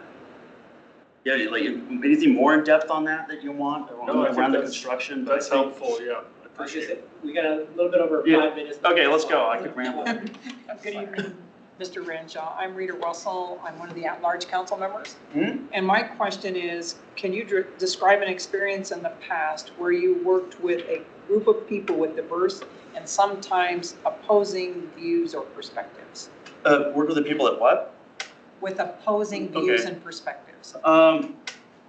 God, even within my own company, yes. This is being recorded, just so you know. Yeah, no, that's fine. Rich knows. Rich is the owner of our company, so we always have good heated debates all the time. I have worked with, let me think of a good example. Wish I would have had that question planned a little bit ahead of it. One I would say was one of our retail clients. They ended up getting it their way, and this was, I'm sure I could think of bigger ones. They wanted to spend money on custom tile on a wall, and it was really going to break their budget, but they wanted to spend a lot of money on custom tile, which meant we were buying a lot of tile that the tile person was having to pull out and size up to make sure they matched, because they're all handmade. And I just went back and raised a stink, and it's with a national restaurateur company. I said, you guys have to stop this. It's costing you a lot of money, and it's driving our installers crazy because they don't know how much time to dedicate towards sorting out this tile. And so it actually changed what they did nationally on a level on that, just because I was adamant on it. It was a win-win for everybody. I wish I had a better example. Well, that's a good example. Okay. Okay, thank you. Yeah, I'll speak up when I feel like there's something to be said. Thank you. And I liked that because you gave the resolution to it and how it happened. I like Yeah. that. What do you like most about Inglewood? Oh, and I'm sorry, I'm Kim Robb. I'm Oh. not large. You can see who I am. No, that's right, Jim. Thank you. What I like about Inglewood right now, I like the opportunity of what Inglewood I think could be, if that makes sense, because of all the things that are happening. Conversely, it scares me of all the things and the directions that Inglewood could go to make it a bad community. Because there's a lot of working parts that are going on and different redevelopments with New Inglewood LLC, and again, South Broadway, the EDA. There's a vision that I think could really bring in and make it better than a Golden, even though they have the river down there. Arvada has a really cool feel to it. Downtown Littleton, I want to see like something like that happen. Like I said, I grew up here. I have fond memories of growing up here. Cinderella City, like the heart of that is gone. The stuff that used to be Inglewood is gone. And bring something back. That's what I like most about Inglewood. Plus, it's close to home, so. Take an easy one on that. Proximity. Yeah. Good evening, Bill. I'm Tina Prang. I'm also an at-large council member. Yeah. So relating to potential participation on EDDA, what would you like to see improved? You've kind of already touched on it, but maybe give another example. Yeah, I think it's going to be, one, it's going to be a better roadmap for businesses that are coming in. And I think they've talked about the EDA, and that's going to come in with planning and zoning, because that's always the scary part with a new business that's coming in. They don't want to have to pass a certain set of rules for planning and zoning and think they're good, and then have the EDA come back in and have their requirements. So have a cohesiveness of that, of when they're doing planning and zoning and development, having a better launch for businesses when they're coming in here. And I think I mentioned a little bit ago, I've touched all aspects with Parks and Rec, working with Sean and Todd about South Broadway and trying to help get engaged on some of the stuff that they're going to do down there. And maybe get a better why of where the different entities are here in Inglewood, and see if there's a way to get people working together even more or better or efficiently, including the Chamber of Commerce, whatever it might be, of getting everybody's feedback on that. Because, again, as a business owner, or not a business owner, working for a business here, I do a lot with the city of Inglewood, or with the chamber, but it doesn't translate into doing business elsewhere, where I feel like, and with Darren retiring, like that piece is going to be missed. I want to see more cohesiveness with people working together to help bring businesses. I would also like to see businesses in Inglewood have a better opportunity at getting business in Inglewood, which is one thing I talked to Sean about when it comes to RFPs, RFQs, the scaling through BidNet Direct when it comes to bidding projects and stuff like that was something that I hate in any municipality. So I know I'm rambling over. You got 20 seconds left. All right, how much? Can you attend the regular meetings on the fourth Wednesday at 4:30 p.m.? Yes. That one I could do. If it was a council meetings you guys do, no. But no, fourth Wednesday I could do. Bill, we won't get to the seventh question, but you've already answered how it's going to benefit you personally or professionally. Yeah. Right. So just being local. Anything you want to add to it? Yeah, just really. I do, and I talked to Hillary about this. I said I don't want it to be put us at a hindrance to be able to do business as a contractor here. I don't want a conflict of interest, and she and I have talked about that, of what it would look like, being on the board, excluding myself of that. But I also want to give some opportunities for our company. I want to be the Inglewood contractors. I want Senator Building Contractor to be known as the Inglewood contractor for businesses. So Bill, thank you very much for your time tonight. Yep. We only have a couple people left tonight. We're going to deliberate tonight. We'll make a final decision on Monday night. Okay. Awesome. And then at that point, somebody from the city clerk's office will reach out to you. All right, are you guys going to be deliberating live at the meeting? You guys, is next Monday live meeting? It's in person or? No, yeah, you guys make it to me, I'll come sit in on it. Next Monday. Yes. Monday night, yeah. Okay. Yeah, maybe I'll show up for that. All right, thanks, everybody. All right, Appreciate it. have a good evening. All right. Can we pass down the huge box so that I can? Oh, the chart. Do we have more? We have more. Sheet? No, the. Yes. More Oh, you want this? That box, yeah. I let Jenny know, and I think she's gonna add cultural arts to her list. Ah, So, all okay. right, Jenny, come on back. And Joel has not shown up yet. Oh, really? So we might be done after Jenny. Okay. Come on in, Jenny. Good evening, Jenny. Hi. Go ahead and How have you a doing? seat right here. Thank I let them know I already the bearer of bad news, I'm sorry. Well, that's okay, there might be a silver lining. There I you was go. gonna say, I I need found something it. else. Absolutely, we'll look at it, thank you. Jenny, it's good to see you. you. Thanks for making time for us tonight. Jenny, Amiltanius, well, you know, Amiltanius here, council member for District 4, as well as mayor for the city. Jenny, we're gonna be asking you 7 questions. You'll have 10 minutes to answer those questions. I know, 10 minutes, 10 whole minutes. If there's any time left over, you can ask any questions of us. So I'll start with the first and last question, and then we're just gonna go around the room. So, Okay, are you ready to begin? sure. Perfect. So Jenny, my question for you is, what motivates you to apply for an Inglewood board at this time? And it sounds like Budget Advisory Committee, CAC? Well, Well, go ahead. so I don't know if you can change halfway through, but Yeah, go ahead. I also saw no one was up for Park and Recs. So she talked about maybe the cultural arts or budget or Parks and Recs. Okay, so either straight back, yeah, what motivated you to apply? I don't think we see any for parks.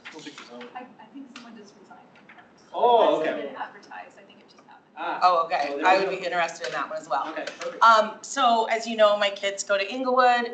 We've lived here since '08, and it's just been really fun to get involved in this community. I'm from a town about the size of Inglewood. My hometown is in Nebraska. So I just see a lot of similarities. It's been really fun. My kids have gone to Charles Hay since kindergarten. They're both now at ELA.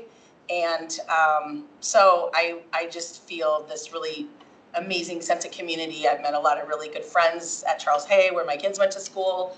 And as you know, a lot of our kids are like in sports together, and we try to take as much advantage of Inglewood as possible. We do my kids are on the student advisory board. We try to do a lot of stuff with the public library, the rec center, and so I can get into that a little bit more because my motivation changed You're everywhere, so. yeah. So, and I kind of wanted to role model for my kids as well, because once they were on the student advisory committee, or youth advisory, I think we called it, it just was really neat to be inside of the city and kind of be a part of a camaraderie with everybody and kind of get my kids interested in also being really involved in the community and doing good things for where they live. Oh, well, thank you very much for doing all of that. Thank you, Jenny. So you're now applying for the Parks and Rec? Sure, or budget or arts. Do you have to pick one? No. Or can you guys figure out where I would be the best? Okay. All right, so regarding these commissions, what knowledge, skills, or ability would you bring that would benefit Inglewood? I would hope to bring, so my undergrad is recreation. I have a resource and recreation undergrad degree. That's before I became a teacher. So I feel kind of like my involvement and a lot of the knowledge about what I've kind of seen and been in the community, being here for so long. And also, I was one of the like art designers and on the, like in a couple art clubs in high school and college. So if we went that way, I hope to be able to bring my feng shui eye to the cultural arts. And I'm also a language teacher, so I work with a really diverse population of kids. And so I just think that being able to kind of represent lots of people and a demographic, I think would hopefully qualify me to be able to look at things like very objectively. Very good. Thank you. Good evening, Ms. Lynch. Hi. It's good to see you again. Yes. My name is Rita Russell. I'm one of the at-large council members. My question is, can you describe an experience in the past when you worked with a people with diverse and sometimes opposing views and perspectives? I can. Being a language teacher, sometimes families are not on board with English language or wanting to learn English. And so I really had a student one time that was very resistant to wanting to learn English, and he thought there was no reason for that, and he didn't want to, and his parents didn't want him to learn English. And so I had to very delicately approach the family and the student.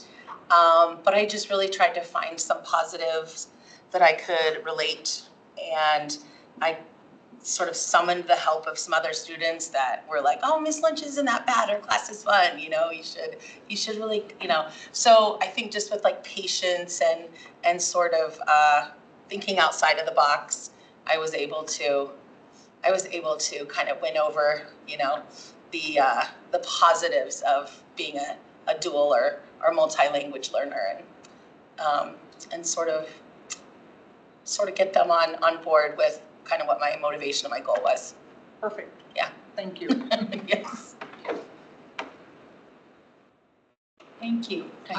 My name is Kim Wright, and I'm an at-large member. Want to thank you for pivoting late notice there. Appreciate that. And Yeah. apologize for the city not our mistake there. That's okay. I feel bad that maybe I didn't, if those were the parameters. I was just so interested in downtown, but it's, say la vie. Things happen. So my question is, what do you like most about Inglewood?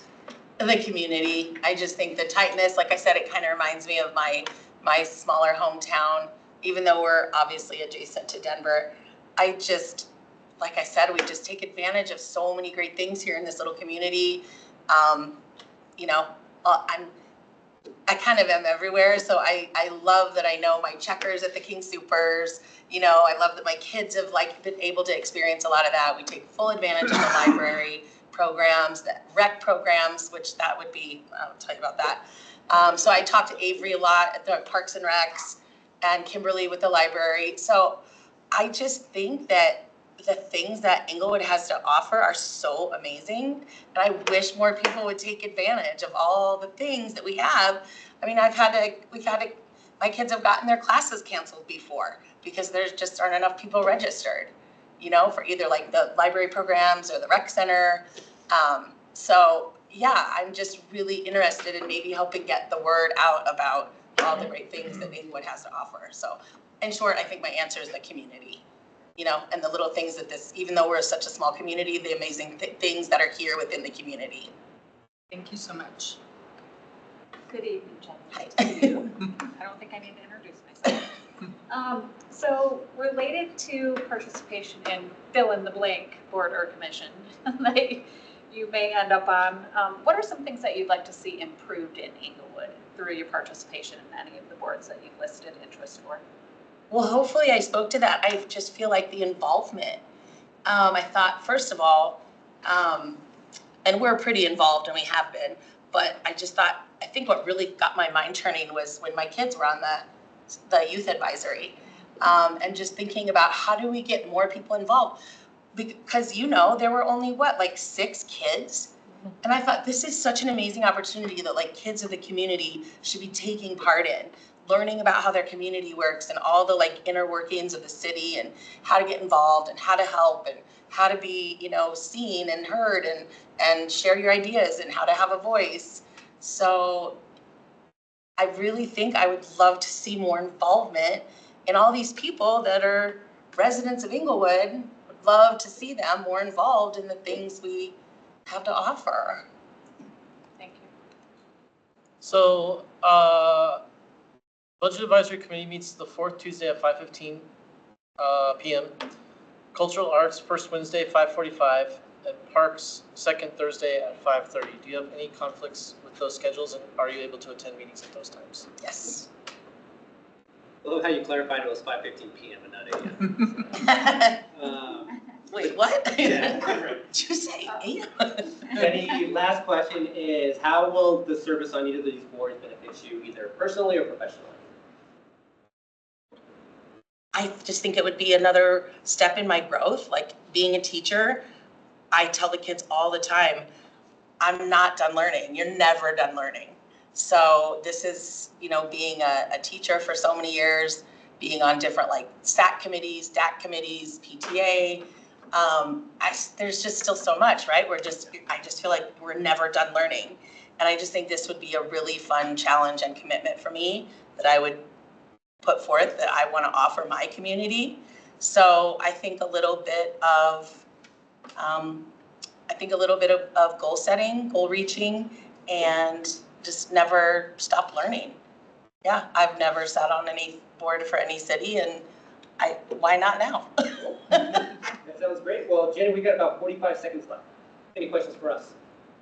Sure. I guess it's kind of hard, right? If we have 3 different ones that I'm kind of interested in, what are you looking for? What's your perfect,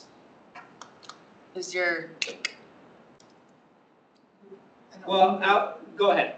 No, I don't think there's a perfect. Well, kind of like what you said, and kind of said it multiple times tonight, is like the fact that you show up, be involved, you know, come prepared to the meetings, come with a different viewpoint. Yeah. Like that to me is like the fact that you have kids and you are pinpointing specific programs that could be improved upon within the city. I think it's just a big plus. Yeah. In terms of how we're making a decision tonight, unfortunately, there's some boards that may have more candidates than right.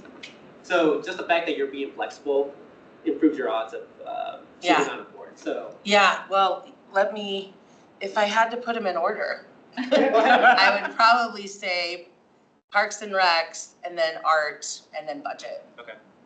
But I'm no stranger to budget too. Being a teacher, we have like the budget talk every year. And budget committees, you know, several of my years of teaching, I've been on budget committee, so. Well, Jenny, we may have one more person left. I'm not sure if Joel's here, if he's not here.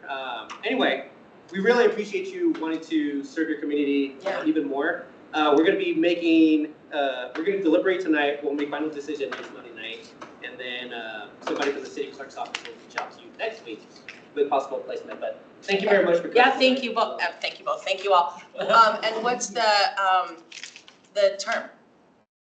It would depend on the position. So I can't say. Okay. It's either 2.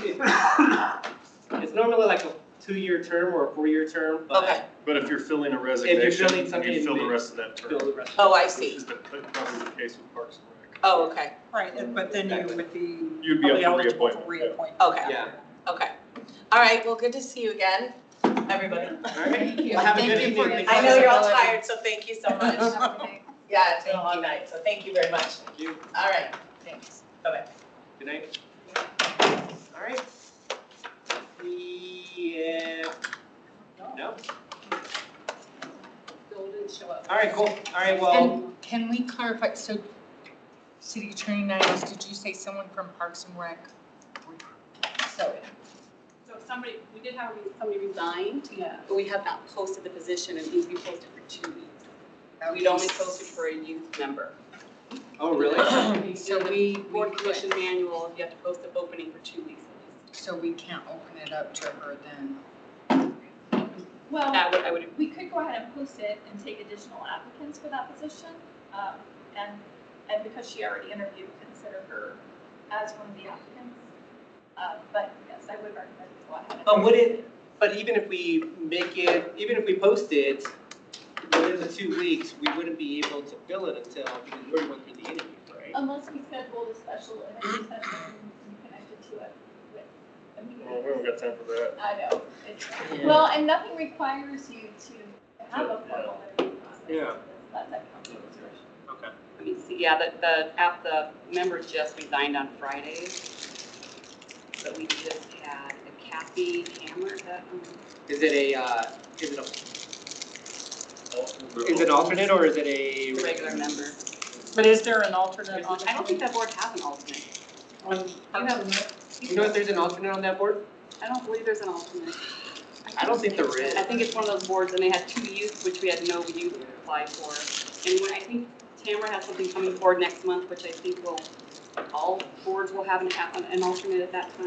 Yeah, in With the your new boards item. and commissions Yeah. ordinance, we clarify that council has discretion to appoint alternates to every board. And their quorum is the members on the board, not the openings, or does that make, like, so if they're missing somebody, that person doesn't count towards the quorum, is that correct? That's in the proposed. That's a proposed, The proposed, but I but it's thought- not. I thought, is that library, one of the boards already has that in their bylaws. I'll have to look. Well, we might Might be be getting into library. details now. It might be library, because that was one of the big ones. Okay. Okay, So it may be, so regarding this specific, it might be at our discretion if we want to go ahead. I mean, I'll say I'd like to fill the position, but I'm not particularly fond of the like sham posting process, where we post just to check a box, but we're not really seriously Yeah, considering exactly. other That's applicants. kind of my thinking. It just doesn't thrill me. If we post it, then we need to hold more interviews. Yeah, exactly. Right. You know, I agree. normally we wait until the next cycle to do that again. So. I don't want to leave them without a member, but Exactly. if we do post it, we need to have a plan for following through on Right. actually I have Kristen now, she's enough evaluating. for several people, so we can do without an extra person for a little while. Okay. All right. What is So it? you guys mind if we take a quick break? I just need to use the restroom. Yeah. Come back and speak. So, we good? All right, cool. I'll be right back. Is the tent, you're on Parks and Rec, right? Yeah. Is the attendance usually good? We don't have problems with it? Yeah, it's pretty steady. Yeah, exactly.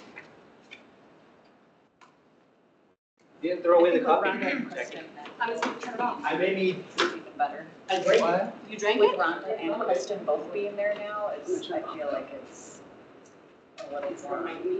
Sean, full and attendance wise and more conversation. I'm gonna shoot tomorrow.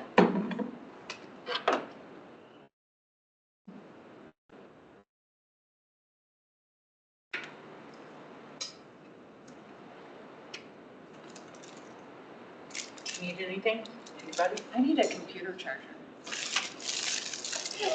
I pulled up this all the way down here and then realized I didn't have What my format? charger. Is it USB-C?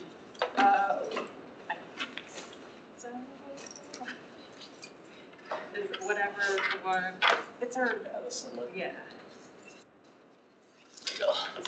Like I could try to do it from memory, but I know that I started a couple of people down here. That fan? Was it open?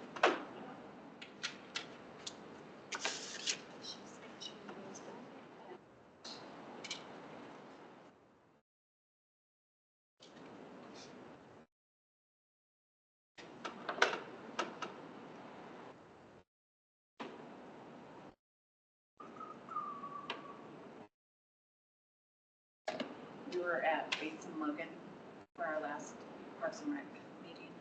So gorgeous. Really, the playground is. I like that they can go to. I feel like we rival State Park, or not State Park, Wash Parks. Wow. Yeah. I mean, it's really gorgeous. I think it's cooled down to openings. And like just how cool accessibility features are. I think it's gonna be too long. Like it's one thing to talk about it, not like having to y'all something Yeah. really great around Yeah. us, and then you see it and you're like, that's how that really works. That's so Yeah. cool today. It is nice to see. And that park is really popular in that neighborhood. Everybody Yes. That's why I love my That's office. They have gets this. talked about even more, Oh, yeah. like Bellevue or Yeah, this is such a great. Jason. I think we're okay with this one. I think. Everyone a little bit of. Is that.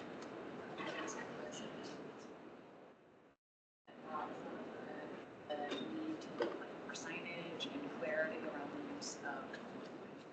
You would done our competition. Yeah. So already before we Oh, voted, e-bikes. people are. Okay. Oh, they're like. I don't know if it was just like a regular Motorized e-bike or whatever. Oh, Yeah. I mean, it would be fun. It would be fun, but it's not necessarily what we intended with the pump tracks, so.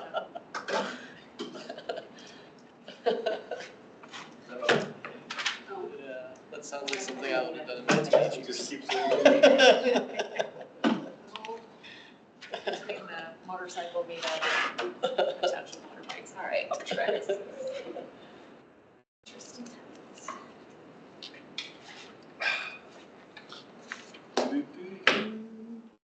You so good with the lights?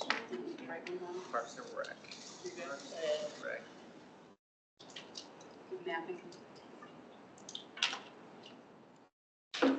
So wait, did Carrie Gillian, was she supposed to interview but didn't?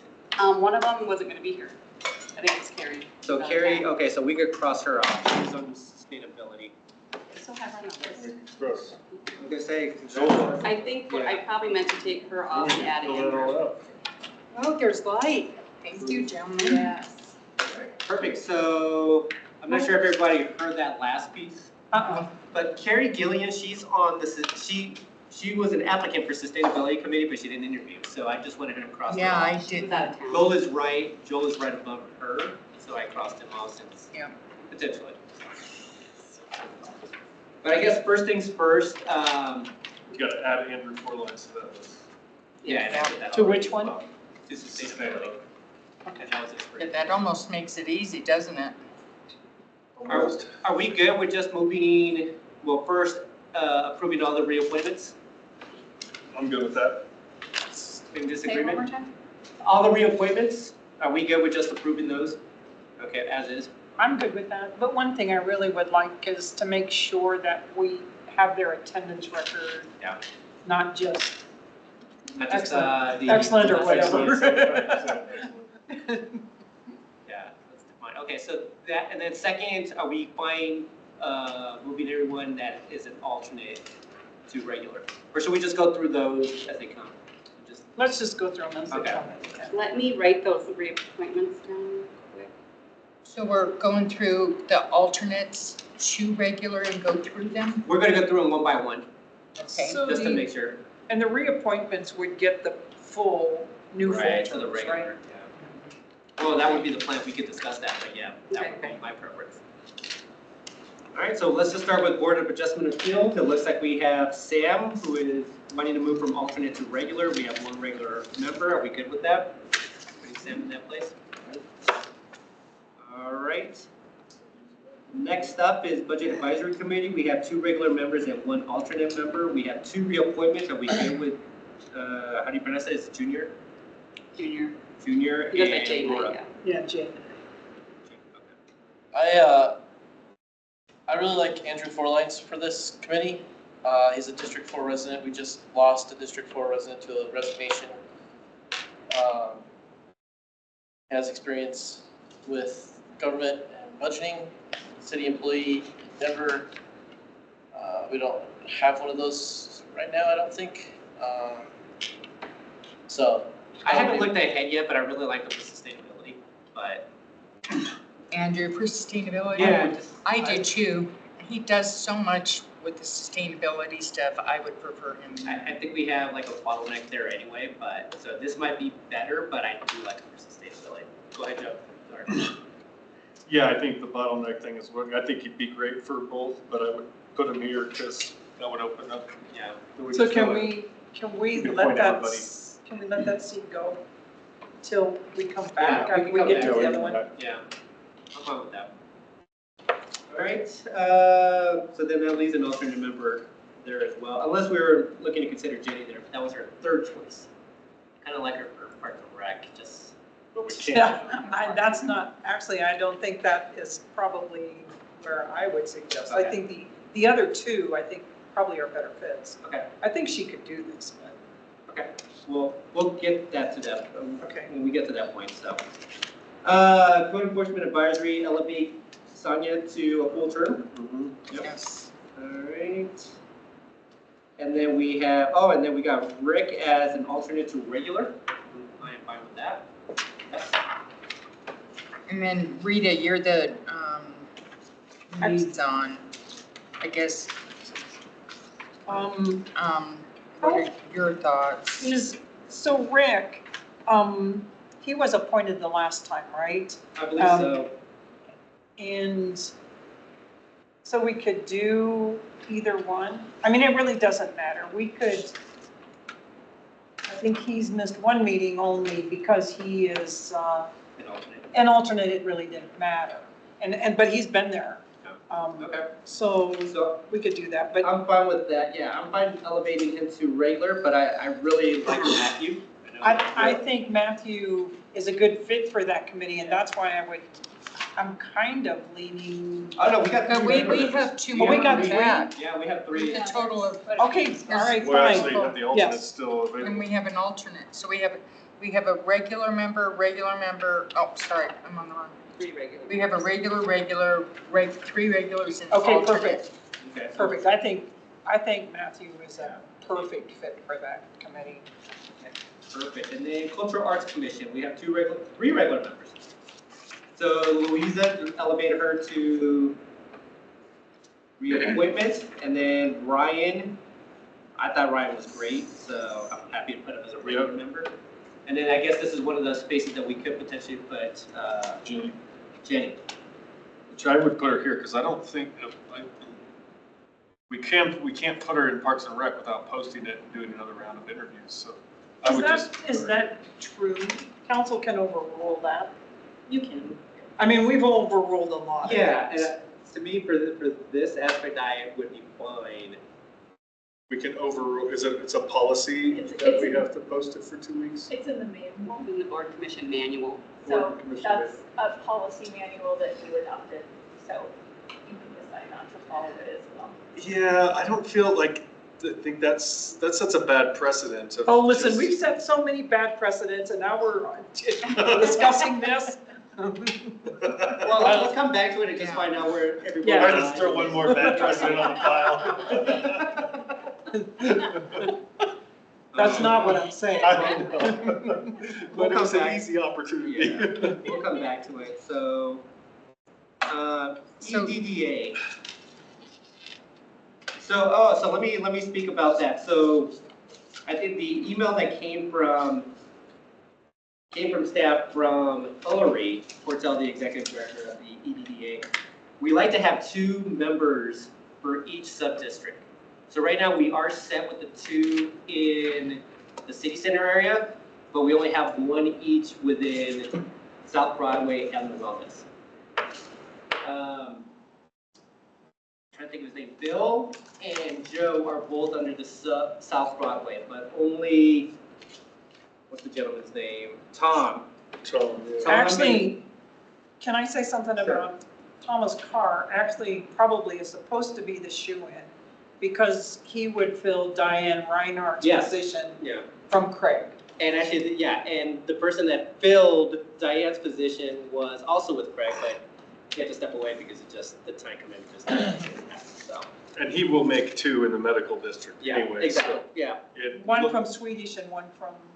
No, It'd be George Gastus and Tom would be. And from Tom the would be medical. the second from, and I'm fine with that. Yes, That would be my Yeah, I like Tom a lot for that. Yeah. Okay. So, so Erica Zerke did not read, she was the South Broadway, I'm guessing? Correct, yes. So that'll be the 2027, that'll be she resigned. Wait. Oh. No, Dan Frank No, she didn't resign. Dan Frank.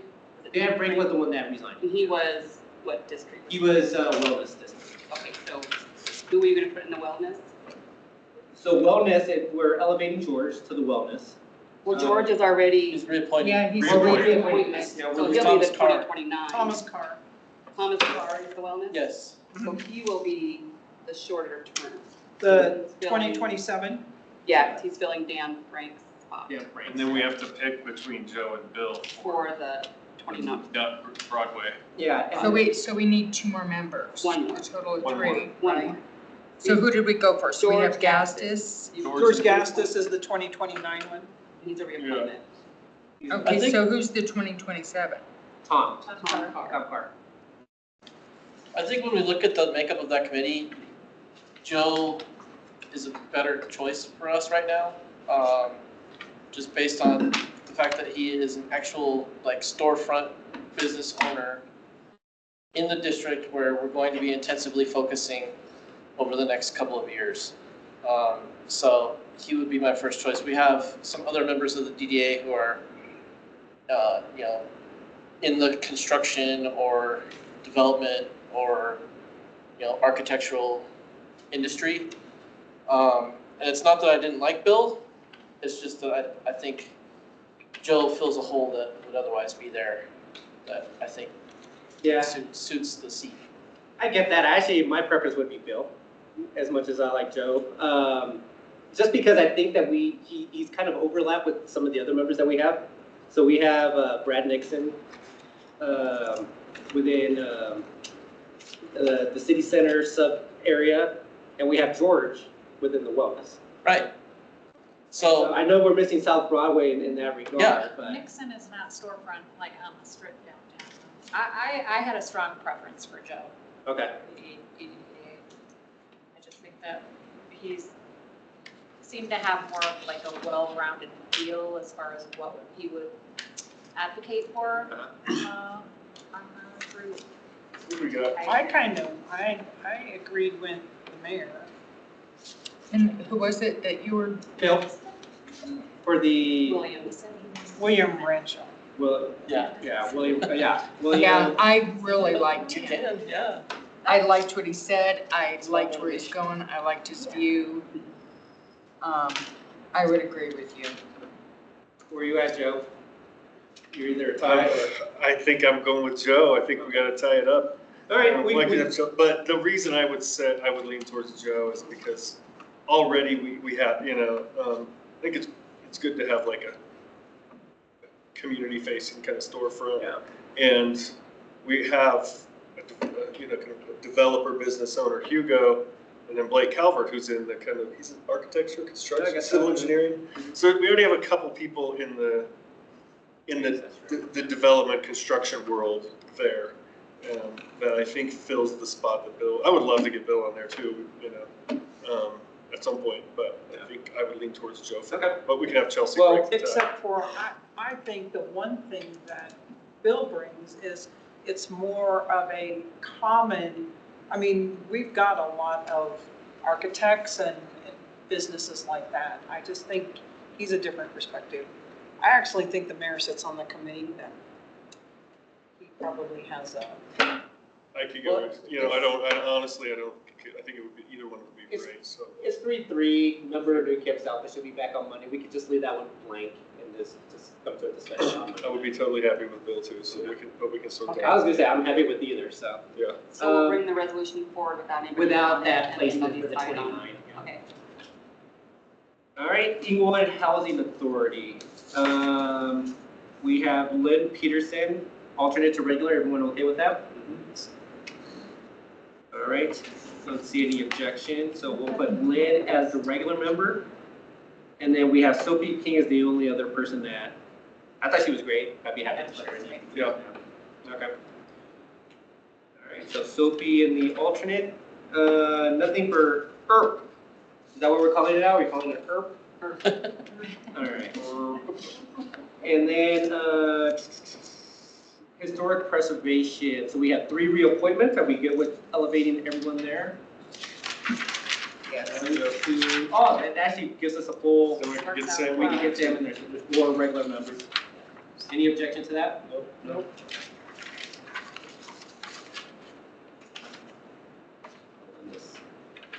All right. And then Public Library Board, I think we're, it's got 1. This is where we're gonna have to make a decision. Yeah. All right. They were all so great too. They were, Yeah. they really were. Did you guys see the email from John? Just to clarify, he is an Inglewood resident. You sent it over, Jackie, Yes, right? he sent an email tonight. He just wanted to clarify to make sure that there was no misunderstanding, but he is an Inglewood citizen. He made the question that you asked him, Kim? Yeah, because the whole upper part Yeah. of his application was blank, so. So he wanted to clarify, he did buy his house in 2011. He moved to Denver in 2018, but he has since moved back to England. Yeah. So, just as a clarification, it doesn't really change anything, but. I really liked Nick and Elizabeth for this one. Those are my top 2. Likewise. For very different reasons. I just kind of like Nick's demeanor and speaking to, like, bringing out the youth voice and having some representation there. He seems like he's hungry to be involved in the community. So I liked him for all of those reasons. And then Elizabeth just, has a really interesting perspective as a literary agent. So for me, both of them are really strong. What was Nick's second choice? Sustainability. Sustainability. I like both of them as well. Did Elizabeth have a second choice? No. I kind of like, I would I'm put- leaning towards Elizabeth. I would put Elizabeth here, and then Andrew Forlines back for budget, and then appoint the 3 applicants. Yeah, for I was gonna say, it's like, I'd rather That have, gets everybody in one of their choices. yeah. That's not a bad plan, although It's not a good one. I prefer Andrew and sustainability. when I think about the makeup of the library board, I wonder if Nick might be a better fit there for just a representation that's not currently present on the board. So. I that's- actually agree with you reasoning too. That's the only, I thought they were both very impressive candidates. I thought Elizabeth was well-rounded. I actually have a note here that says good candidate on, in the notes that I took, because I was very impressed by her interview. But that's just, I mean, I don't have any objection to your plan. Really, I just think about the makeup of the library board and some of the things that they will be taking on over the next few years. And I wonder if Nick might be better positioned to provide some additional representation on that board for, as they work through some sticky issues. I also think going back to the youth focus that he spoke to, I mean, the library really is working on trying to build and get He was all over the place, programming like volunteering, yeah. sustained within. And so, you know, having voices that are closer to who we're trying to speak to can be very helpful. I agree with all the statements you made on Elizabeth. I'd love to see her involved, but I do agree with your advocacy for Nick. Rita, did you, was that where you were leaning as well? Well, when I just look back at the application, I really, I had a star by Elizabeth. I do like the plan where we could appoint everybody. I think sustainability could use someone young too, you know. Right, absolutely, and a different perspective. I don't mean, remember who all's on it, but I don't think we have anyone kind of. So we would reach out to Nick and ask him if he would be interested in sustainability. Well, he's on. But Well, that was the second That was the choice. second Oh, choice. that was the second choice. But the library was his first choice. Yeah. And Andrew's first choice was sustainability. So why can't Nick be in his first choice, Andrew be in his first choice? The only issue is Elizabeth, the only thing she picked was the library. And then we would have a bit more difficulty going back to the Budget Advisory Committee, which is the second choice for Andrew Forlines. I mean, I get, like, this is not the perfect plan, and then everybody gets their second choice, in my idea, but. But it's also a choice they wanted though. It's a choice right? they Like, wanted, and it gets all the slots filled. So did But we your also plan have- put Andrew on budget advisory? Yeah. I like him for budget advisory. I wouldn't mind him. I would like to honor his first choice, but I think that he's got a skill set that could work well on budget. Yeah. Okay, then what about Jenny Lynch? Well, Parks and Rec, like that's kind of where I'm leaning with Jenny. Okay, so then are we overriding our Or we rule? can just place her. I missed that whole conversation. Yeah. Well, we'll get to that in a second. As I've been thinking about it, I think I could get on board with overriding our policies here, because she did apply, and it wasn't like we had so many applicants here that we would have Right. filled it with somebody else anyway, so I think the exception actually makes sense here. Okay, so are we doing that? Well, well, I think you need to know for how we're gonna move forward with library board. So I guess I'll just ask the question, it's like, what is the preference, what's the number one choice for public library board at this point for everyone?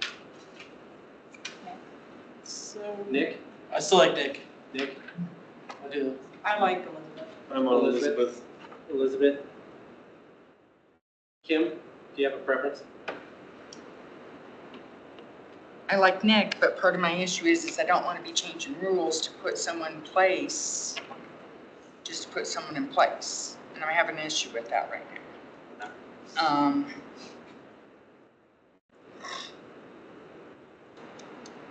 I like Nick and Elizabeth equally right now. And I think it's who I choose will depend on if we change the rules. And that's the problem I have right now. They made great points about Nick being on the library board, but I'm also looking to get placement across all the boards. So that's why I'm kind of like, it's kind of tough for me. So I guess I would leave Elizabeth at the moment, just because I do want to place someone on each board. So I think that makes it 3-3, I think. You know, I can live I was with gonna say, that. I can put it in Yeah, pencil. I'm okay with whatever. that. Yeah. We can sleep on it and make changes if we're not happy with that. All right, so sorry. If we do Elizabeth there, then that allows us to fill all these other names Yes. on sustainability. That's the way I see it. Good plan, Joe. What if we did, and then we could put Andrew Forlines on the budget advisory committee, what do you guys think of that? I actually really like that idea, as if it was my own. Oh, is that what you said? All right, Sustainability Commission, so that leaves 4 names. Well, go ahead. I said there's 5. Well, it's gonna be Patrick and Bruce, or sorry, Patrick is a reappointment, but then place Bruce, Tanya, and Nick. So Nick's gonna be the alternate, because there's an alternate. Well, there's 2 alternates. We would have to Yeah. make a decision of who would do regular member. Oh, 2 alternate, there are 2 regulars, 2 alternates. I would like to have Bruce. Bruce has been coming to the Sustainability Commission meetings since the beginning of the year, I want to say. And he's just been there listening, and sometimes he speaks for public comment, sometimes he doesn't, but he has shown interest since the beginning of the year, and he's, that's the only reason why I would prefer to have him as a regular member, is that he kind of feels like a member already. I would agree with that. And the truth is, even when you're an alternate, sometimes you get promoted. Yeah, exactly. And then there's always a need for, we never have a full committee. There's always someone missing a meeting, so. I think it's great to reward someone who's invested in the board just as a resident by giving them a board seat. It's like they did their homework. So is everyone good with that then? Yeah, Bruce, Tanya. And then we'll put Tanya and Nick, and those are both 2-year terms, so. Tanya and Nick. All right. And then I guess that we'll just have a conversation about Parks and Rec Commission. That will leave a spot for, I am fine placing Jenny in the open spot for Parks and Rec, even though it hasn't been posted yet. I'm not a big fan of altering the policy at our convenience when we have a written policy. So to the extent that the body chooses to do that, I would ask for there to be an official vote in the record that we are noting that we have a policy that runs contrary to what we're doing, and we are choosing deliberately and purposefully to override policy in this case. I agree, and I believe it's for one person, and that's my problem. So if we leave her, can her application already automatically be up for the next Yeah, year? it's good for a year. I mean, I'd probably have her check it to make sure nothing's changed on it, but she could, for the winter of 2026, we could. Yeah, that's not. Anybody you don't choose, I do let them know they can reapply or things like that for the next round. For me, it's not a person issue, it's a process issue. Right. I want to make that clear. I agree. But she It is was a process issue. okay with the Cultural Arts Commission, and there's an opening there. Oh, is there? Is there? So we There can is. just put her in there and not have to deal with that. Yeah, that's I think that's a great idea. Okay. There you go again, Joe. See, I keep thinking of these great ideas. All right, that, So who is on the Cultural Arts Commission? so Louisa, Ryan, and Jenny now. And they're all the same length term. So can we, at sustainability, it was Patrick, Bruce, Nick, Tanya, and then there's one more. Who's the other Oh, person? hold on, which one was it for sustainability? Patrick Fitzgerald is the reappointment. Patrick, Bruce, Tanya, and Nick for sustainability. Right, there's one more on the back, so, and it was Andrew's first choice, so maybe he should have his first choice. I'm sorry, what do you mean? On the back? No, on the back of what? This is the back page. The Sustainability Commission? Why am I so freaking confused today? Didn't say that word. So historic You got preservation, the staple, then, got you. yeah, I have it now. So everyone that was on 1, 2, 3, I got I can run back down the list if we need I to. know where I am now. I'll go. As long as Jackie knows where she is. That's. Yeah, exactly. You want to read them off? I can. All right, go ahead. So for Board of Adjustment Appeals, we had Sam, Uh-huh. and then we had nobody as an alternate. Budget Advisory Committee, we had Junior, Jay, Laura, and we don't have an alternate. No, we have Before we Andrew. put Andrew Oh, we're Forlines. putting Andrew in there, okay. Come on, Jackie. That's why I'm reading off my list. Well, that's why she's reading, so we Yeah. can. So code enforcement, we had Sonia as a regular, Rick as a regular, and then Matthew, and then we did not have a alternate for that one. Correct. And then for cultural arts, we've got Louisa, Ryan, and Jenny. In downtown development, we have Thomas Carr, and then George, and we did not, Yeah, we did, but we're gonna have a discussion on. we're gonna bring that forward on the 19th. And What was then the other choice besides William that was? William and Joe. William or Joe. Joe Phillips. So on the resolution, we'll just put the date in, but leave it blank for Monday Correct. night. Yep. And then, I'll have to make a motion. and then Inglewood Housing Authority, we have Lynn and Sophie. We did not have anybody for ERP. Historic Preservation, we have Matthew Crabtree, we have Alexandra, and then we have Melinda and Samantha. Yep. And then Library Board, we have Elizabeth. Yep. And then Sustainability, we've got Patrick, Bruce, Tanya, Nick. Yep. Perfect. I have it together now. Wow. Sorry for the Perfect. confusion, folks. All right, any further questions? I have one more announcement, if there's no other questions about this. All right, just as a reminder, we are starting next Monday's meeting at 5:30 PM because we're gonna be discussing South Rock. So we want to give extra time for that discussion, but 5:30 start. All right, anything else, anyone? I do, please. Yes, go ahead. I received several calls today and then went by there myself. I had several residents that live in the Windermere, Oxford, Lipan area. They have that area all closed down and traffic is being diverted to Lipan. So there are semis, there are cement trucks, and everything going down Lipan now. They close. They closed Windermere. When Windermere shut down, there's something going on. And people are very upset because they were not told that it's happening. I guess there was a sign on the rec center and the people in the apartments received little handouts from the city, but the residents on Lipan and other streets did not receive anything. So, it's been, City Attorney, do I ask you for a council request or? Well, I can take it what? down, but I'll be reaching out to. So the question, residents are, what kind of safety guidelines were put in place for Lipan? I went over there and sat for a little while today, and around 3:30, there were cement trucks going 50 miles an hour down Lipan. And I know it's legal, we had a fire truck and an ambulance, full lights and sirens running down Lipan, which if the other streets were open, they would be using it. So they're really concerned. There is, I don't know if people know that the middle of Lipan, there is like a walkthrough to get to Jason Park. You could use a little gate. And they said, people are saying there's a lot of kids on the street and the kids cross the street, use that little gate to get to Jason Park, and they can't. And this is going on for the next 10 days. And they're really concerned that they weren't informed by anybody in the city and what's going on. I was even sent like the construction map from the city. They did a screenshot, sent it to me and said, look, it's not even on here. It's not even showing that the street's gonna be closed down. I'll note that I've had that problem as well recently with city projects. I've talked to the manager about it, most recently with the lane closure on Broadway for the beautification project.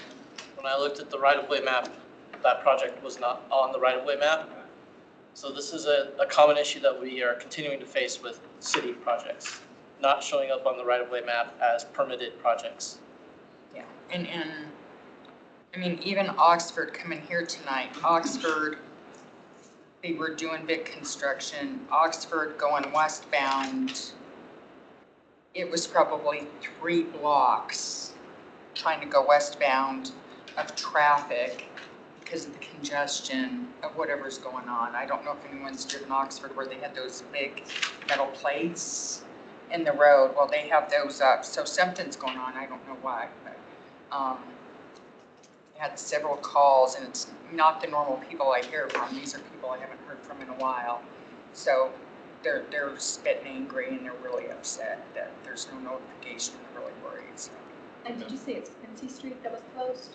No, Oxford. No, not Oxford.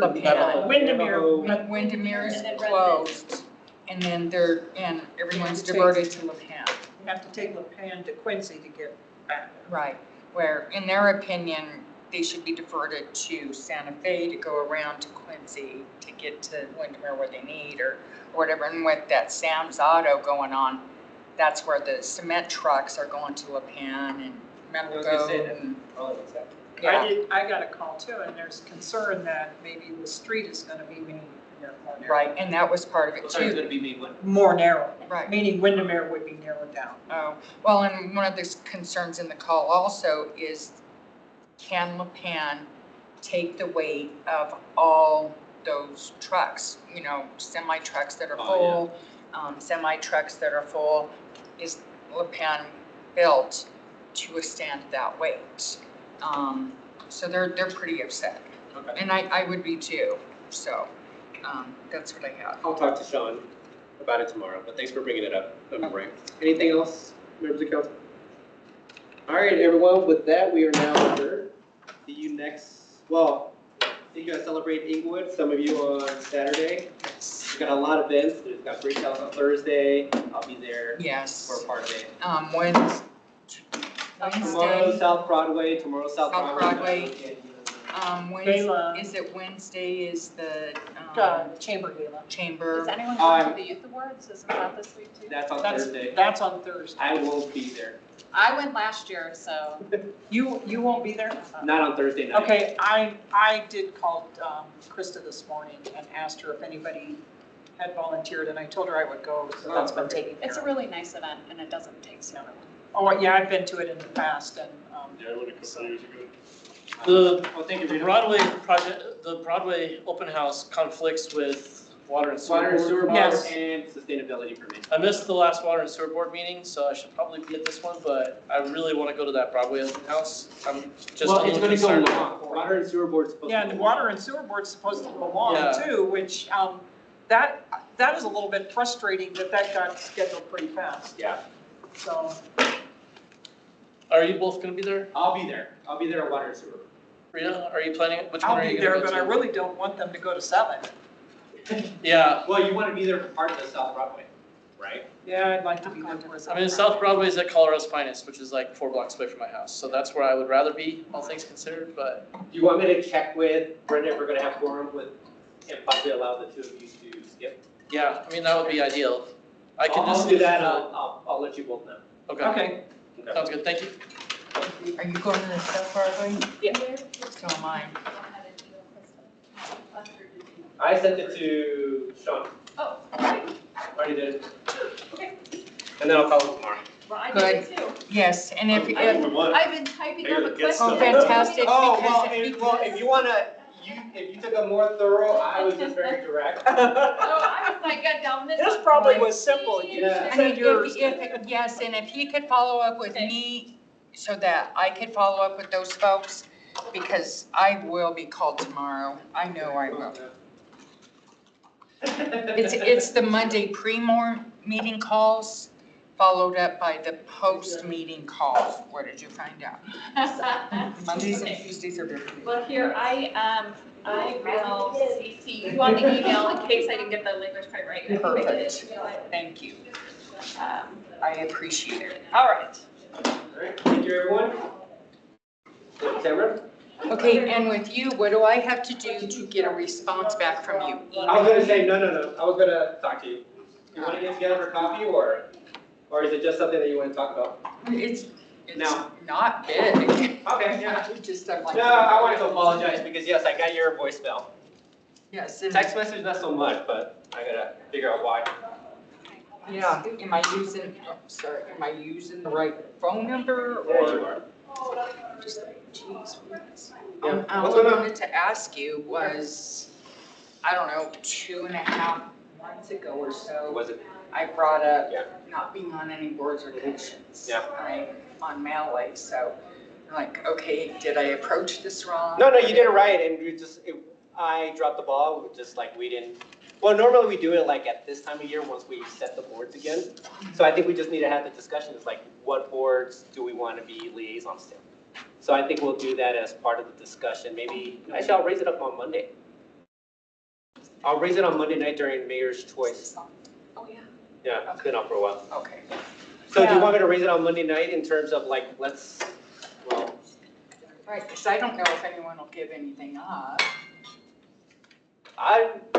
Well, what do I have? I have to be on water and sewer.